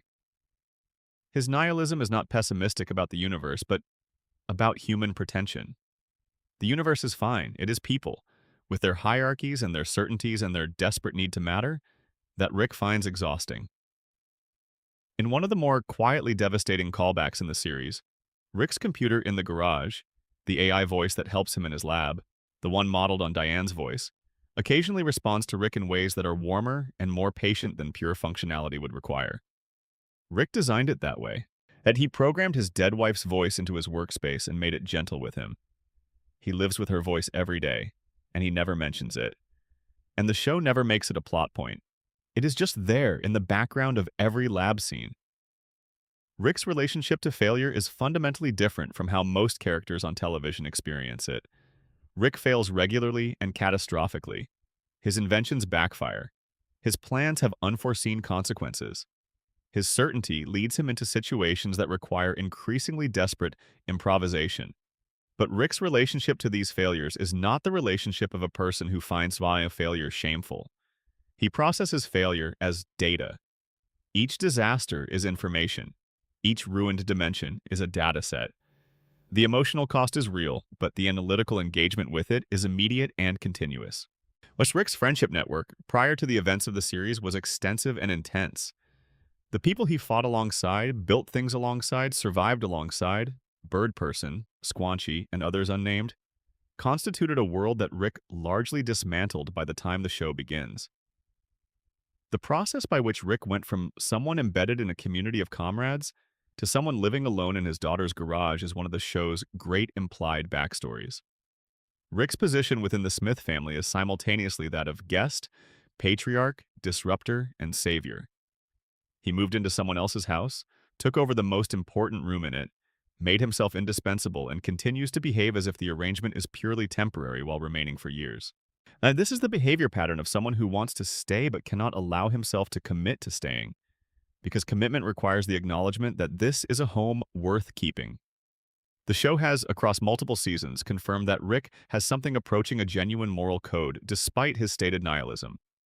He doesn't harm children. He generally doesn't betray people who trust him without significant provocation. He has, on multiple occasions, chosen personal risk and loss over allowing harm to come to people he cares about. His moral code is inconsistent, selectively applied, and heavily rationalized. But it exists. And when you observe it across the full run of the series, it looks remarkably like the moral code of someone who believes in treating people well, but refuses to admit that belief because admitting it would make him vulnerable. Rick's scientific competence is so vast that the show has occasionally had to invent new categories of accomplishment for him. He has won competitions for achievements that don't have existing categories. He has received awards from organizations that only give awards once.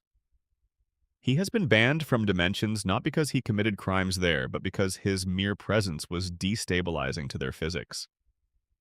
The show uses these details as comedy, but each one is also a piece of world building that extends the sense of Rick's reach and consequence in a universe that is otherwise indifferent to individual human beings. Morty Smith. 20 additional facts. Morty's full name is Mortimer Smith. This is mentioned once in passing and then rarely used again. The name Mortimer is significant in the context of the show's Back to the Future origins. Marty McFly's full name is Martin Seamus McFly, and Mortimer is a similarly unusual formal name for a character whose primary social identity is built on a casual diminutive. Both characters are defined by the gap between who they formally are and who they present themselves as to the world. Morty's academic struggles are directly connected to his adventure schedule rather than to any cognitive limitation. He misses school. He is exhausted from interdimensional trauma. He cannot focus on algebra when he has been recently shot at on alien planets. The show treats his poor academic performance not as evidence of stupidity, but as the entirely reasonable result of a child being subjected to experiences no child should have. Morty is, the show implies repeatedly, considerably smarter than his grades suggest. The episode where Morty asks Rick to let him plan and lead an adventure, Morty's Mind Blowers, contains elements of this, but the most direct version appears in Me Seeks and Destroy, is the show's clearest statement about the nature of competence under pressure. Morty chooses an adventure that seems safe and manageable. Things go wrong in ways he didn't anticipate. He adapts, improvises, and ultimately succeeds, but the success costs him more than he expected.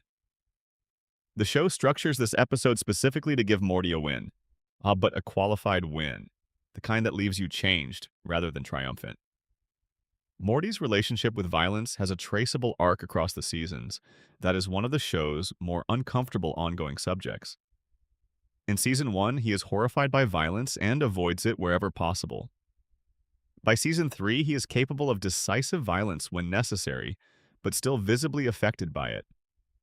By Seasons 5 and 6, he handles violence with an efficiency that Rick occasionally acknowledges and that the show frames as a damage rather than maturity.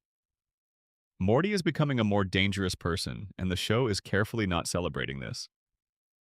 The love Morty has for Rick is one of the most pure and unconditional relationships in the series, and it is also one of the most unrequited in the conventional sense.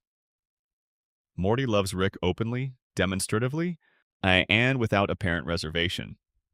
Rick loves Morty with equal depth, but expresses it primarily through action rather than declaration. Through the accumulated evidence of every time he has chosen to protect Morty rather than let harm come to him, every time he has sacrificed something for Morty's well-being, every time he has pushed Morty toward independence rather than keeping him dependent. Rick's love language is action. Morty's is words and presence. They are constantly speaking to each other in languages the other has to work to understand. Morty's stammer, which is most pronounced in early seasons, is not a random vocal quirk. It is a performance artifact of anxiety. The specific stammer pattern of someone who knows what they want to say, but whose nervous system is interrupting the process of saying it. Royland based the stammer on a specific real-world pattern of anxiety-related speech disruption, and the detail that the stammer decreases as Morty becomes more comfortable in dangerous situations is part of what makes his gradual desensitization to violence feel real rather than arbitrary. Beth and Jerry, 20 additional facts. Beth's career as a horse heart surgeon is one of the show's best ongoing jokes, but it is also a piece of characterization that works on a deeper level. Beth is brilliant enough to have been a surgeon of humans. She chose horses specifically because it was possible to claim professional distinction. She is the best at what she does, while operating in a field that requires less peer evaluation and offers less professional scrutiny. She built a career in the gap between her ambitions and her fears, and she is genuinely excellent within that gap. The show treats this not as pathetic, but as the reasonable adaptation of an extraordinary person to an ordinary life. Jerry's career in advertising is presented throughout the series as not just professionally mediocre, but philosophically compromised. Advertising is the professional practice of making people want things they don't need and believe things that serve other people's interests. Jerry's career in advertising is the show casting him in the role of someone who makes his living through the gentlest possible form of manipulation, which makes him simultaneously more sympathetic. He is not actually capable of the grand manipulations he occasionally attempts, and more poignant, because the one skill he has is the one the show seems to regard as least admirable. The specific dynamic between Beth and Jerry is one of the most honest depictions of a failing marriage in any animated series. They are not villainous to each other. They are not comically mismatched. They are two people who made a binding decision about their lives when they were teenagers in the grip of fear and circumstance, and who have spent their adult lives both loving each other genuinely and resenting each other for the constraints their joint choice created. This is not a fun kind of failed marriage to watch. It is the recognizable kind, and the show never flinches from its recognizability. Beth's relationship with truth is one of the series' more subtle ongoing subjects. Beth often says what she believes rather than what is true, not out of dishonesty, but because her self-awareness is intermittent and partial. She believes she married Jerry because she wanted stability.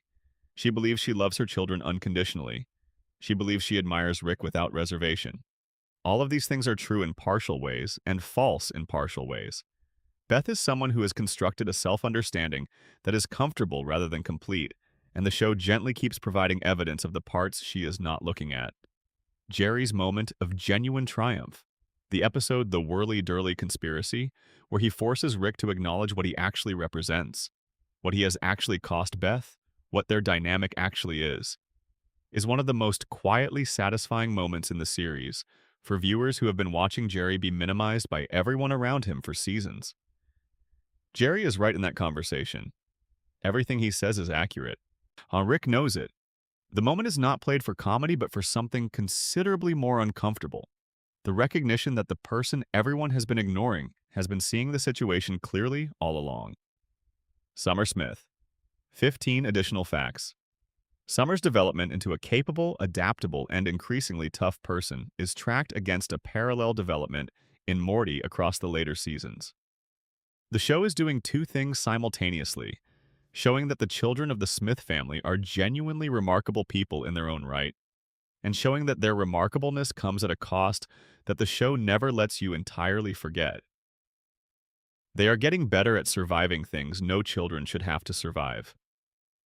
Summer's social intelligence, her ability to read situations, manage group dynamics, negotiate between competing interests, is something the show has increasingly foregrounded as a form of competence that complements rather than competes with Rick's intellectual intelligence. Summer is often the person in a group who knows what needs to be said and when to say it. She is the character who understands relationships and motivations in ways that Rick, for all his genius, often misses.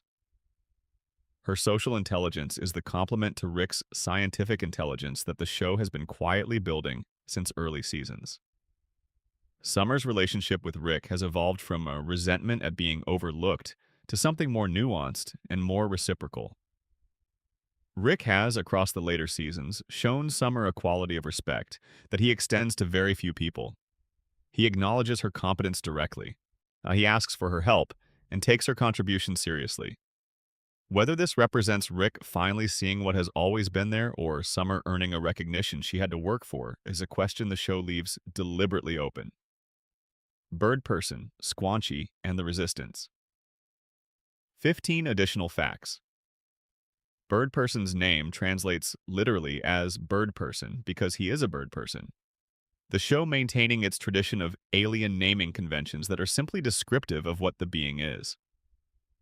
This is the same logic that gives us characters named Gazorpazorp, Cromulons, and the many alien species whose names are simply their defining characteristics stated plainly. Bird Person's dignity is such that he inhabits this naming logic without irony. So the Galactic Federation's decision to target Bird Person specifically as a way of damaging Rick speaks to a quality of institutional intelligence that the Federation rarely otherwise demonstrates. The Federation is, across most of the show, depicted as a bureaucratic organization with limited strategic imagination. It relies on force and procedure rather than understanding. The Tammy operation represents the Federation at its most effective, and significantly, it worked not through superior force or intelligence, but through patient emotional manipulation.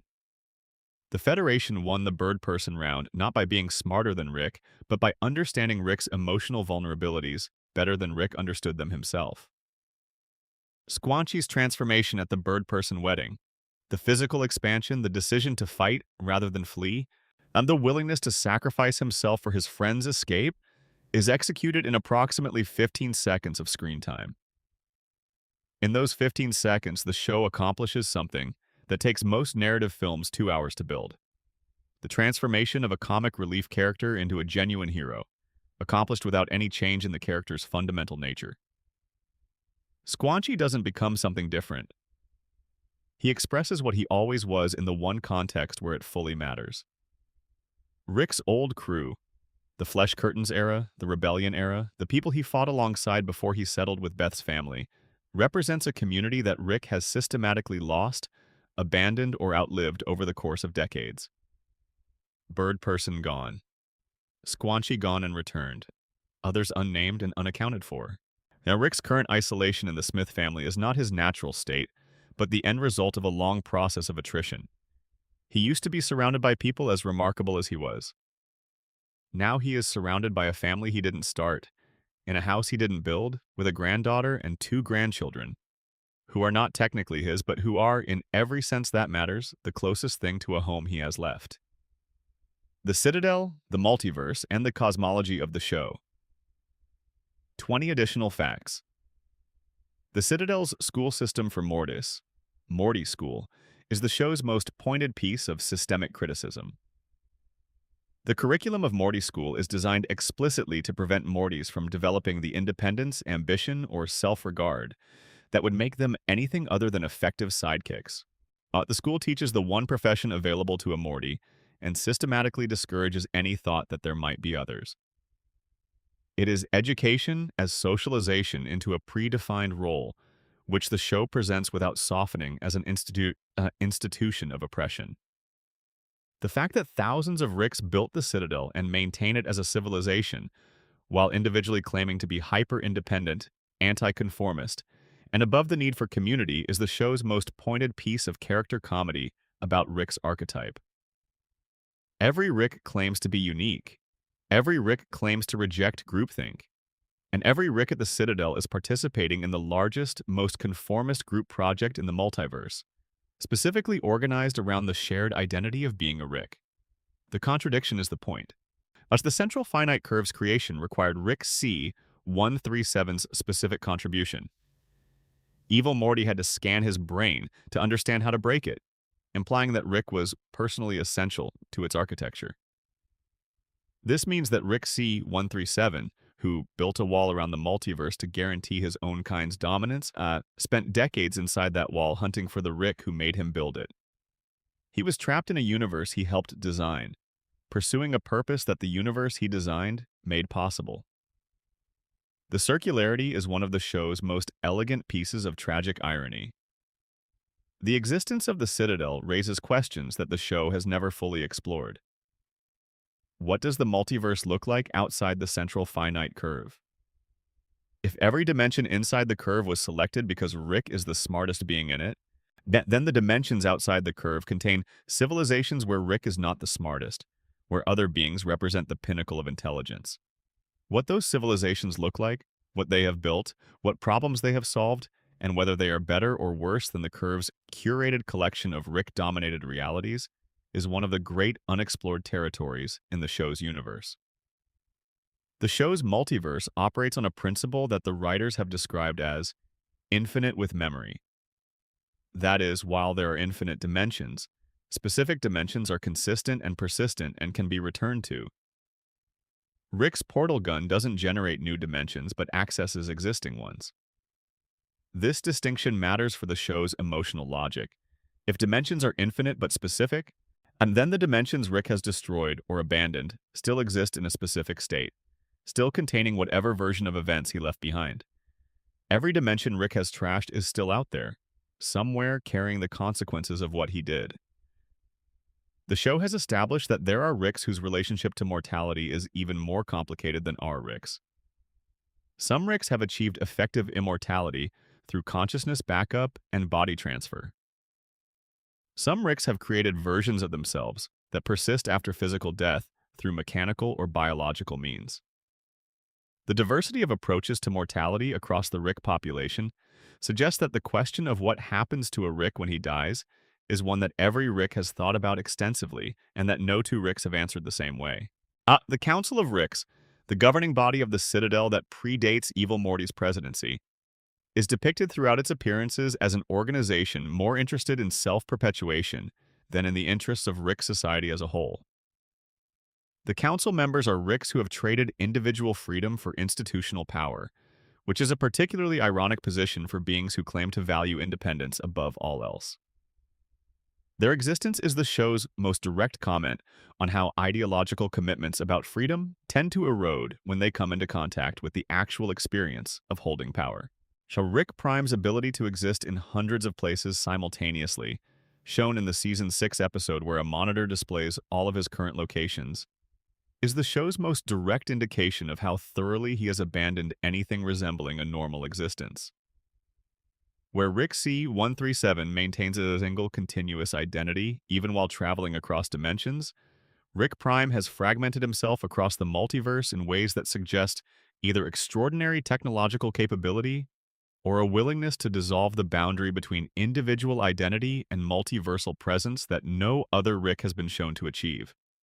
The relationship between Rick and the Galactic Federation across the show's history is the story of two institutions in conflict: the individual genius who refuses to be governed, and the bureaucratic system that exists specifically to govern. The Federation wants Rick's technology, his knowledge, and his compliance. Rick wants none of what the Federation offers, and specifically values his ability to refuse it. Their ongoing conflict is the show's version of the perennial tension between individual capability and institutional authority. A tension the show resolves repeatedly in favor of the individual, while also showing the cost that individual exceptionalism extracts from everyone around the exceptional person. The show's relationship to time. 10 additional facts. The Season 3 premiere, The Rickshank Rickdemption, begins with Rick in a Federation interrogation facility, and ends with Rick having dismantled the Galactic Federation entirely from the inside out, freed himself, returned home, and reorganized his entire family structure, all in a single episode. The scale of that accomplishment, compressed into 22 minutes of television, is a deliberate statement about the show's relationship to narrative time. Rick doesn't experience events at the pace that other people experience events.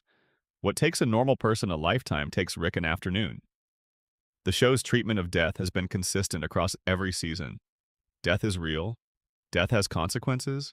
Death is not reversible except through extraordinary technological intervention, and extraordinary technological intervention has costs that are often worse than the death it corrects. This is a moral framework that the show enforces more rigorously than almost any other animated series, and it is part of why the deaths in the show's later seasons feel genuinely weighty rather than arbitrary.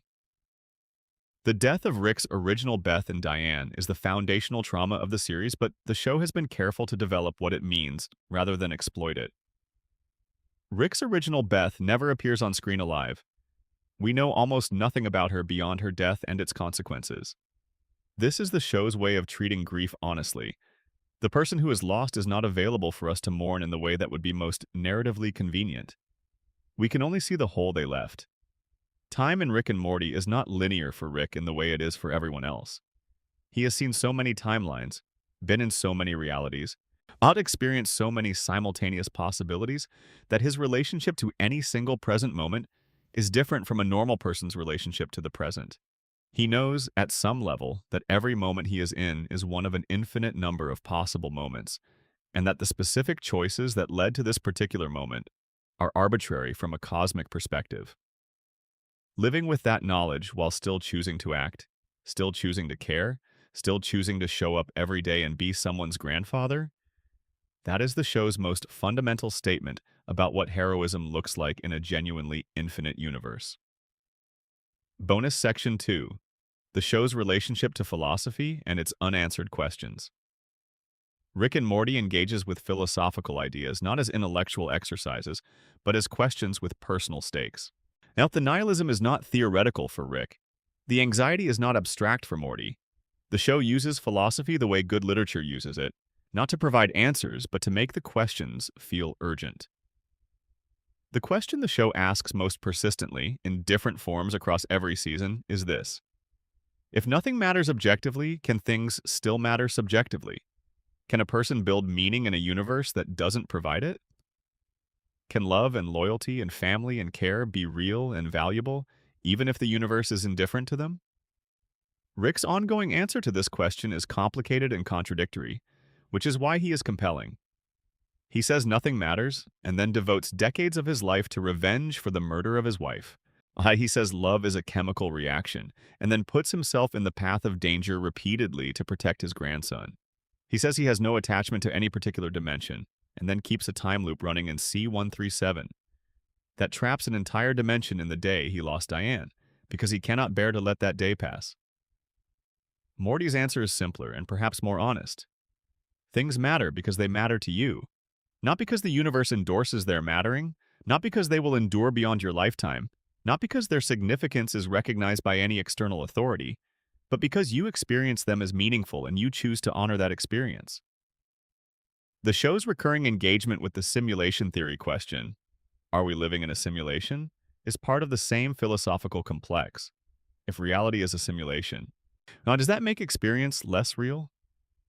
If Rick can build a microverse containing conscious beings who experience a complete reality, does the artificial origin of that reality make it less genuine for the beings who inhabit it?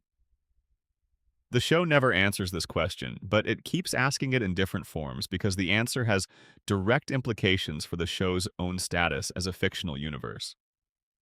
Rick and Morty is itself a simulation, a set of conscious characters existing inside a constructed reality. The show is asking, among other things, whether that changes anything.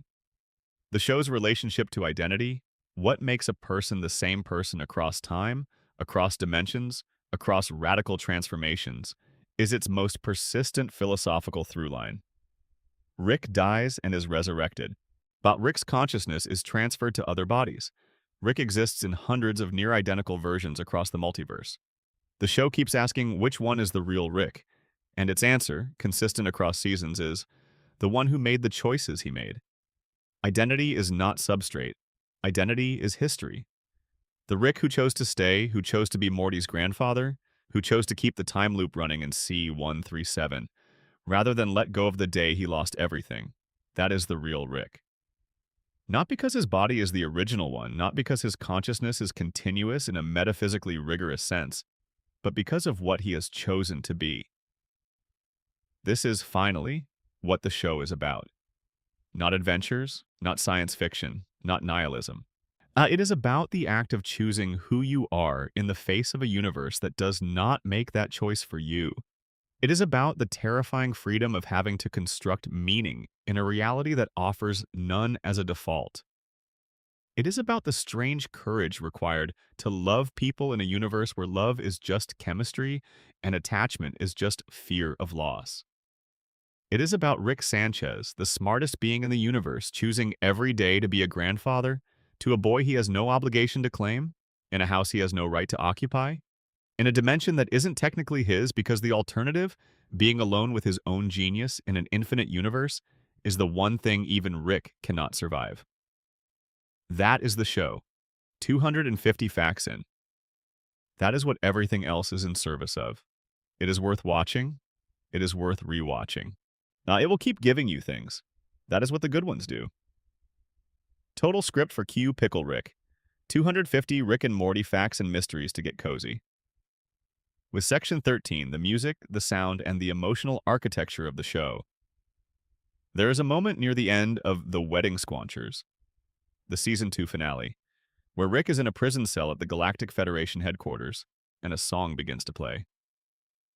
The song is Hurt, the Nine Inch Nails composition made famous by Johnny Cash's spare, devastating cover. It plays over a montage of the Smith family adjusting to a Federation-occupied Earth. Rick sits alone, having turned himself in to save his family, having made the sacrifice he would never admit to making, having done the thing he has always claimed he would never do, given up his freedom for the people he claims not to care about. The music choice is not subtle, but it is perfect, because the power of that moment doesn't come from the irony of a cartoon using a serious song. It comes from the fact that we believe it by then. We believe Rick's pain is real enough to sustain the weight of that music. The show has done the work, and composer Ryan Elder, who has scored every episode since the beginning, understood something that lesser genre shows do not. Music in animation is not wallpaper. It is a second narrator. Ryan Elder's score for Rick and Morty operates on a principle he has described as tonal dissonance in service of emotional truth. The adventure music doesn't always sound like adventure music. The emotional scenes often don't have swelling strings. Instead, Elder finds the specific emotional frequency of each scene, which is often something more complex than the scene's surface emotion, and builds sound around it. A scene of genuine tenderness might have a slightly uncomfortable harmonic underneath it because real tenderness is uncomfortable. A scene of apparent triumph might have something elegiac about it because the show knows the triumph is temporary. Elder's score is always one step ahead of the viewer's defenses, reaching past the comedy to the thing underneath it. The opening theme, a propulsive, synth-driven piece with elements of early electronic music and progressive rock, was composed by Elder specifically to suggest both the excitement of scientific adventure and a slight undercurrent of wrongness. It sounds like the theme of a show you should be excited to watch. It also sounds slightly off. There is something in it that doesn't quite resolve, that keeps moving forward rather than settling. This is intentional. It is the musical equivalent of Rick's character, forward motion as a substitute for resolution. The show uses licensed music with extraordinary precision. Every licensed track in Rick and Morty has been selected not for recognizability or irony alone, but for specific emotional content that the scene requires. Hurt, at the end of Season 2. For the Damaged Coda by Blonde Redhead, a piece of such specific emotional texture that it became associated almost entirely with the show after its use in Season 2's A Wrinkle in Time. The use of Mazzy Star's Look On Down from the Bridge in moments of contemplative grief. Each choice is deliberate. Each choice arrives precisely when the show needs to pierce through the comedy and remind you that what you are watching has genuine emotional stakes. The show's use of silence is equally sophisticated. There are moments in Rick and Morty where the music stops and the scene continues without score, and these moments are almost always the show's most emotionally honest ones. Rick crying in the garage at the end of A Wrinkle in Time. The look on Morty's face when Rick tells him in the car scene of that same episode that he has no problem watching him die if it means preserving his own life. These moments are not scored because scoring them would give the viewer somewhere to put the feeling. Instead, the silence keeps the feeling in the room, ambient and present and yours to deal with. The sound design of the show deserves separate acknowledgement. The portal gun has a sound, a specific electrical-mechanical whir and crack, that is now one of the most recognizable sound effects in animated television. The interdimensional cable sound, the ship's engine, the various alien technologies. Each has a unique sonic signature that makes the world feel densely inhabited rather than generically futuristic. Sound designer Ryan Elder and his team have built an audio universe that is as carefully detailed as the visual one. and it operates as subconscious world building. You believe the technology is real, in part because it sounds real. The show's relationship to musical genre is also part of its tonal diversity. The episodes set in different parts of the multiverse often have musical signatures that reference the genres appropriate to those settings. Science fiction adventures get electronic and orchestral hybrids. Emotional scenes in domestic settings get stripped back, acoustic-adjacent scoring. The Citadel, with its quasi-governmental seriousness, gets music with formal structure. The alien strip clubs get pulse-based electronic music. The show uses musical genre as a form of set dressing, reinforcing the reality of the worlds it visits through the music that exists in those worlds. One of the most underappreciated elements of the show's audio design is its voice processing. The Meeseeks have a slight vocal effect that makes them sound slightly unreal, like beings whose existence is contingent rather than permanent, which they are. But the Vindicators have the slight echo of beings used to performing on large stages for large audiences. Mr. Nimbus has the specific resonance of someone accustomed to commanding the ocean. These processing choices are subtle enough that most viewers don't consciously register them, but they work on the subconscious to characterize the beings who have them. The show also occasionally breaks its own audio conventions for deliberate effect. In Morty's Mind Blowers Wada, which is presented as a clip show of memories Morty asked Rick to remove, there is a moment where the show's music suddenly sounds different, flatter, slightly wrong, because what we are watching is, the show implies, not a complete picture. The audio texture has changed to signal that something is being omitted. Now, it is one of the most technically sophisticated pieces of audio storytelling in the show's run, and it is in service of a mystery that the episode never fully resolves. Section 14, the writer's room, the story process, and how the show gets made. Rick and Morty's writer's room is, by multiple accounts from people who have worked in it, one of the most unusual creative environments in contemporary television. Dan Harmon's story circle process, derived from his synthesis of Joseph Campbell's monomyth, Vladimir Prop's narrative functions, and Harmon's own theories about what makes stories emotionally satisfying, is not just a writing tool but an epistemological framework. Every story has to pass through the circle. If it doesn't work in the circle, it doesn't work. Now, this creates a specific kind of pressure. The show does not allow stories that are thematically empty, regardless of how funny they might be in isolation. The circle, for the uninitiated, works as follows. A character is in a zone of comfort. They want something. They enter an unfamiliar situation. They adapt. They get what they wanted. They pay a heavy price for it. They return to their familiar situation. They have changed. That is 8 stages, and every episode of Rick and Morty passes through all 8, even, especially, the experimental ones.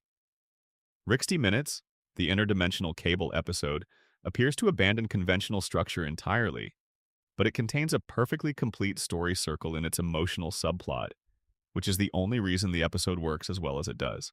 The freedom of the A story is supported by the structure of the B story. The show is always more disciplined than it looks. The writer's room has gone through significant changes across the show's run. In the early seasons, the room was small and the writers had direct access to Harmon and Roiland's improvisational energy. Later seasons brought larger writing staffs, more formal development processes, and the complications of success, more time between seasons, more expectation, more scrutiny. Mike McMahon, who left to create Star Trek Lower Decks, was one of the room's more formally trained writers in the early seasons, and his departure was part of the evolution of the room's character. The Season 7 transition involving Roiland's exit but required the room to rebuild its collaborative dynamic around the new vocal reality of the show, which was a significant creative challenge handled with considerable skill. The process of breaking a Rick and Morty episode involves what Harmon has described as cruelty toward your characters in service of empathy for your audience. The question the room asks is not what would be funny here, but what would hurt the most, and would the audience recognize that hurt as true? This is a demanding standard. It produces episodes that feel emotionally authentic rather than merely amusing. It also means that the writer's room is not always a comfortable place. The process of finding genuine emotional truth in stories requires a willingness to examine real pain. And that examination is not abstract when you are doing it alongside other people. The show's episode order per season typically 10 episodes, is a deliberate constraint. 10 episodes cannot sustain filler. Every episode has to earn its place in the season. The show does not have the structural luxury of the 22-episode network season, which allows for standalone entries that don't advance character or theme. Every Rick and Morty episode is, by necessity, doing multiple things simultaneously. Being funny, advancing at least one ongoing character thread, engaging with a theme, and setting up something that won't pay off for episodes or seasons. The economy of 10 episodes produces a density of storytelling that distinguishes the show from most of its contemporaries. The show's writing staff has consistently included scientists, philosophers, and academics alongside comedy writers, and this combination produces a specific texture. The scientific concepts in the show are real, sourced, and often explained to the writing staff by people who understand them. The philosophical ideas are engaged with seriously rather than invoked for flavor. The comedy writers make sure none of this is boring. The result is a room where the joke has to survive the scrutiny of someone who actually knows what dark matter is, and the scientific concept has to survive the scrutiny of someone whose job is to be funny. Both constraints improve the output. The show's title cards, which vary wildly in design and tone across episodes, are created by the art department as standalone pieces but are chosen by the writer's room for specific reasons. A title card that is unusually dark for a comedic episode is a signal, but a title card that shows the characters in a version of the episode's action that doesn't appear in the episode is a comment on the episode's themes. The title cards are, in the showrunner tradition of paying attention to everything, another layer of meaning that rewards attentive viewing. The show's cold opens, the pre-credit sequences that are often completely unrelated to the episode's main story, began as a practical solution to a structural problem. The story circle takes a while to set up, and the audience needs something immediately engaging while the setup happens, and evolved into one of the show's most beloved features. Some cold opens are entirely self-contained short films. Some cold opens set up jokes that pay off episodes later. Some cold opens are the show at its most experimental, in doing things that the main episode structure wouldn't permit. The cold open is where Rick and Morty takes its greatest creative risks, and the risks are mostly rewarded. The development of Evil Morty as a character is one of the show's most interesting writing room stories. Evil Morty began as a one-episode twist, the reveal at the end of Close Rick Counters of the Rick Kind, that the Morty who seemed to be a villain's sidekick was actually the villain himself, and the writers recognized immediately that they had created a character too good to use and forget. The decision to bring him back, to develop his ideology, and ultimately to give him the most consequential act in the show's history, breaking the central finite curve, was made over seasons of deliberate development, with each writer's room building on what the previous one established. Evil Morty is the show's best argument for the value of long-term continuity planning in serialized television. The writing process for The Rick, Chury, and Morty Date, the Season 3 finale, is, by multiple accounts, one of the more fraught episodes in the show's development. The season had built to a confrontation between Rick and the president that the finale had to resolve while also resolving Rick's arc across the season and setting up whatever came next. The episode that aired is, in many viewers' estimation, not entirely satisfying, and Harmon has been candid about the difficulty of landing that particular plane. It is valuable to know that even the show's creators find some of its endings harder than others, and that the struggle to make them work is visible in the result. Section 15. Legacy, Influence, and What Rick and Morty Changed. Rick and Morty arrived in 2013 at a specific moment in the history of animated adult television. The dominance of The Simpsons and its immediate descendants, Family Guy, American Dad, Futurama, had established a set of formal expectations for what adult animation could be. Irreverent, comedic, culturally referential, and ultimately comfortable. The emotional stakes were managed. The satire was safe. The characters could change but would always reset. Rick and Morty did not operate within these conventions. It imported the serialization strategies and emotional ambition of prestige drama into the format of irreverent animation, and in doing so, it changed what viewers understood adult animation to be capable of. The show's influence on subsequent animated series is extensive and traceable. Lower Decks, created by Rick and Morty. Alumnus Mike McMahon applies the show's density and emotional earnestness to the Star Trek franchise. Disenchantment, Matt Groening's attempt to build serialized narrative into long-form animation, is clearly in dialogue with what Harmon and Roiland proved was possible. The wave of single-season animated series on streaming platforms that arrived in the show's wake, series willing to try unusual formats, maintain continuity, and take genuine creative risks, owes a direct debt to the proof of concept that Rick and Morty provided. The show also changed what audiences expected from animated characters. Morty's trauma arc, the genuine, tracked, the unresolved psychological damage that accumulates across seasons, would not have been possible without the audience's willingness to engage with animated characters as emotionally complex beings rather than comic archetypes. Rick and Morty taught a generation of viewers that animated characters can carry genuine weight, and that weight need not resolve in satisfying ways to be earned. The influence on audience expectation is as significant as the influence on production. The show's fandom is one of the most analytically sophisticated in contemporary entertainment. Rick and Morty viewers have, over the course of 11 years, developed a body of fan theory, close reading, and cultural commentary that rivals the academic output on any literary text.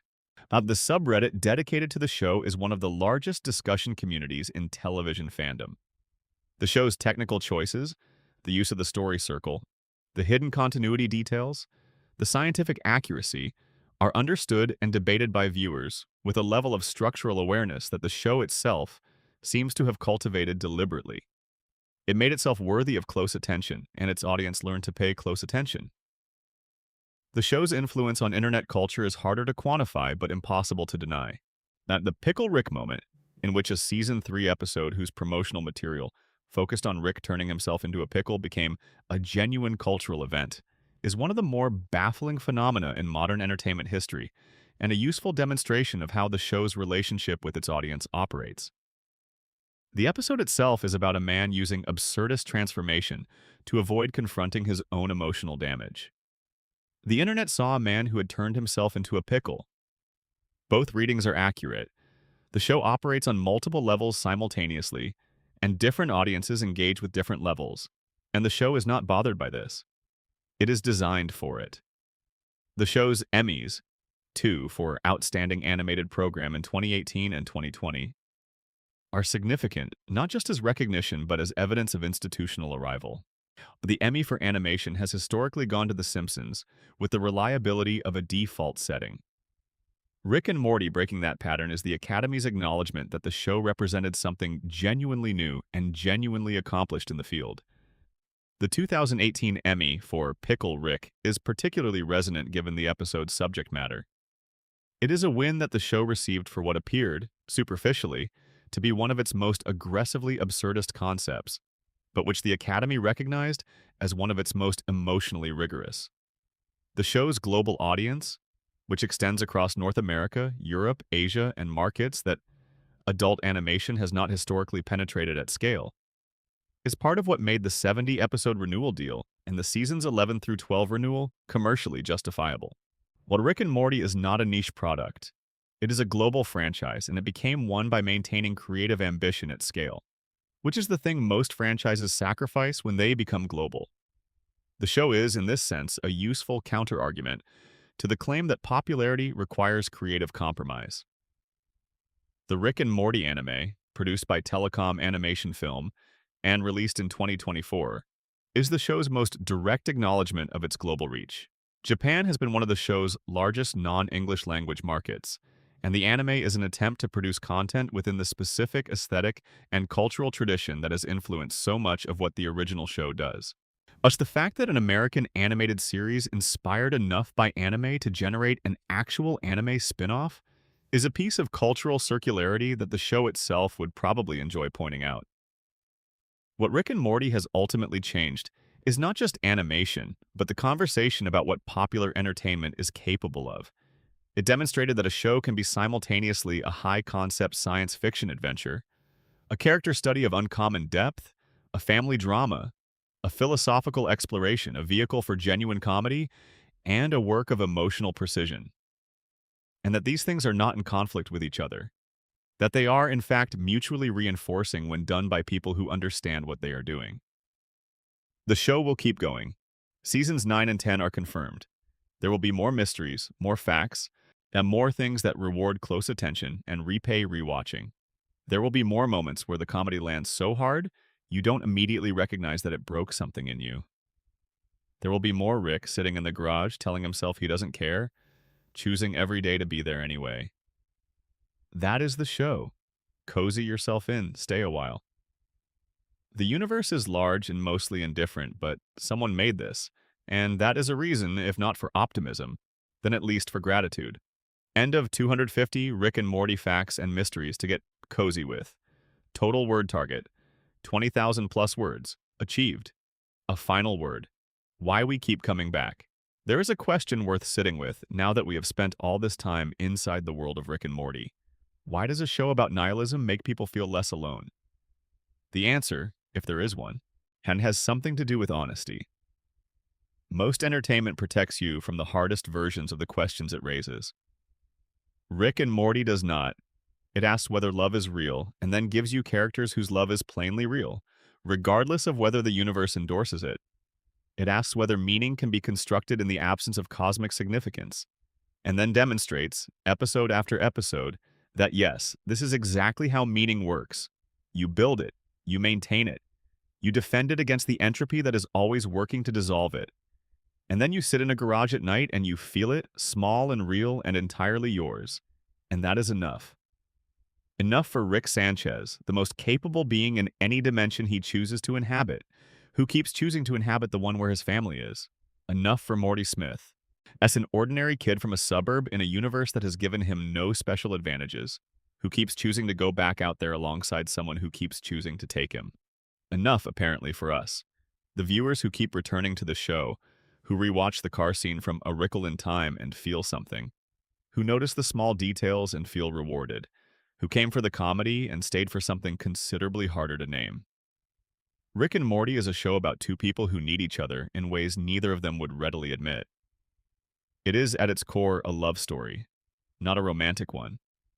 The other kind, but the kind that is harder to write and harder to sustain and harder to leave. The kind that is just two people choosing to show up for each other in an infinite universe that does not require it of them. That's the show. 250 facts deep, that is still the show. And it is worth every single one of them.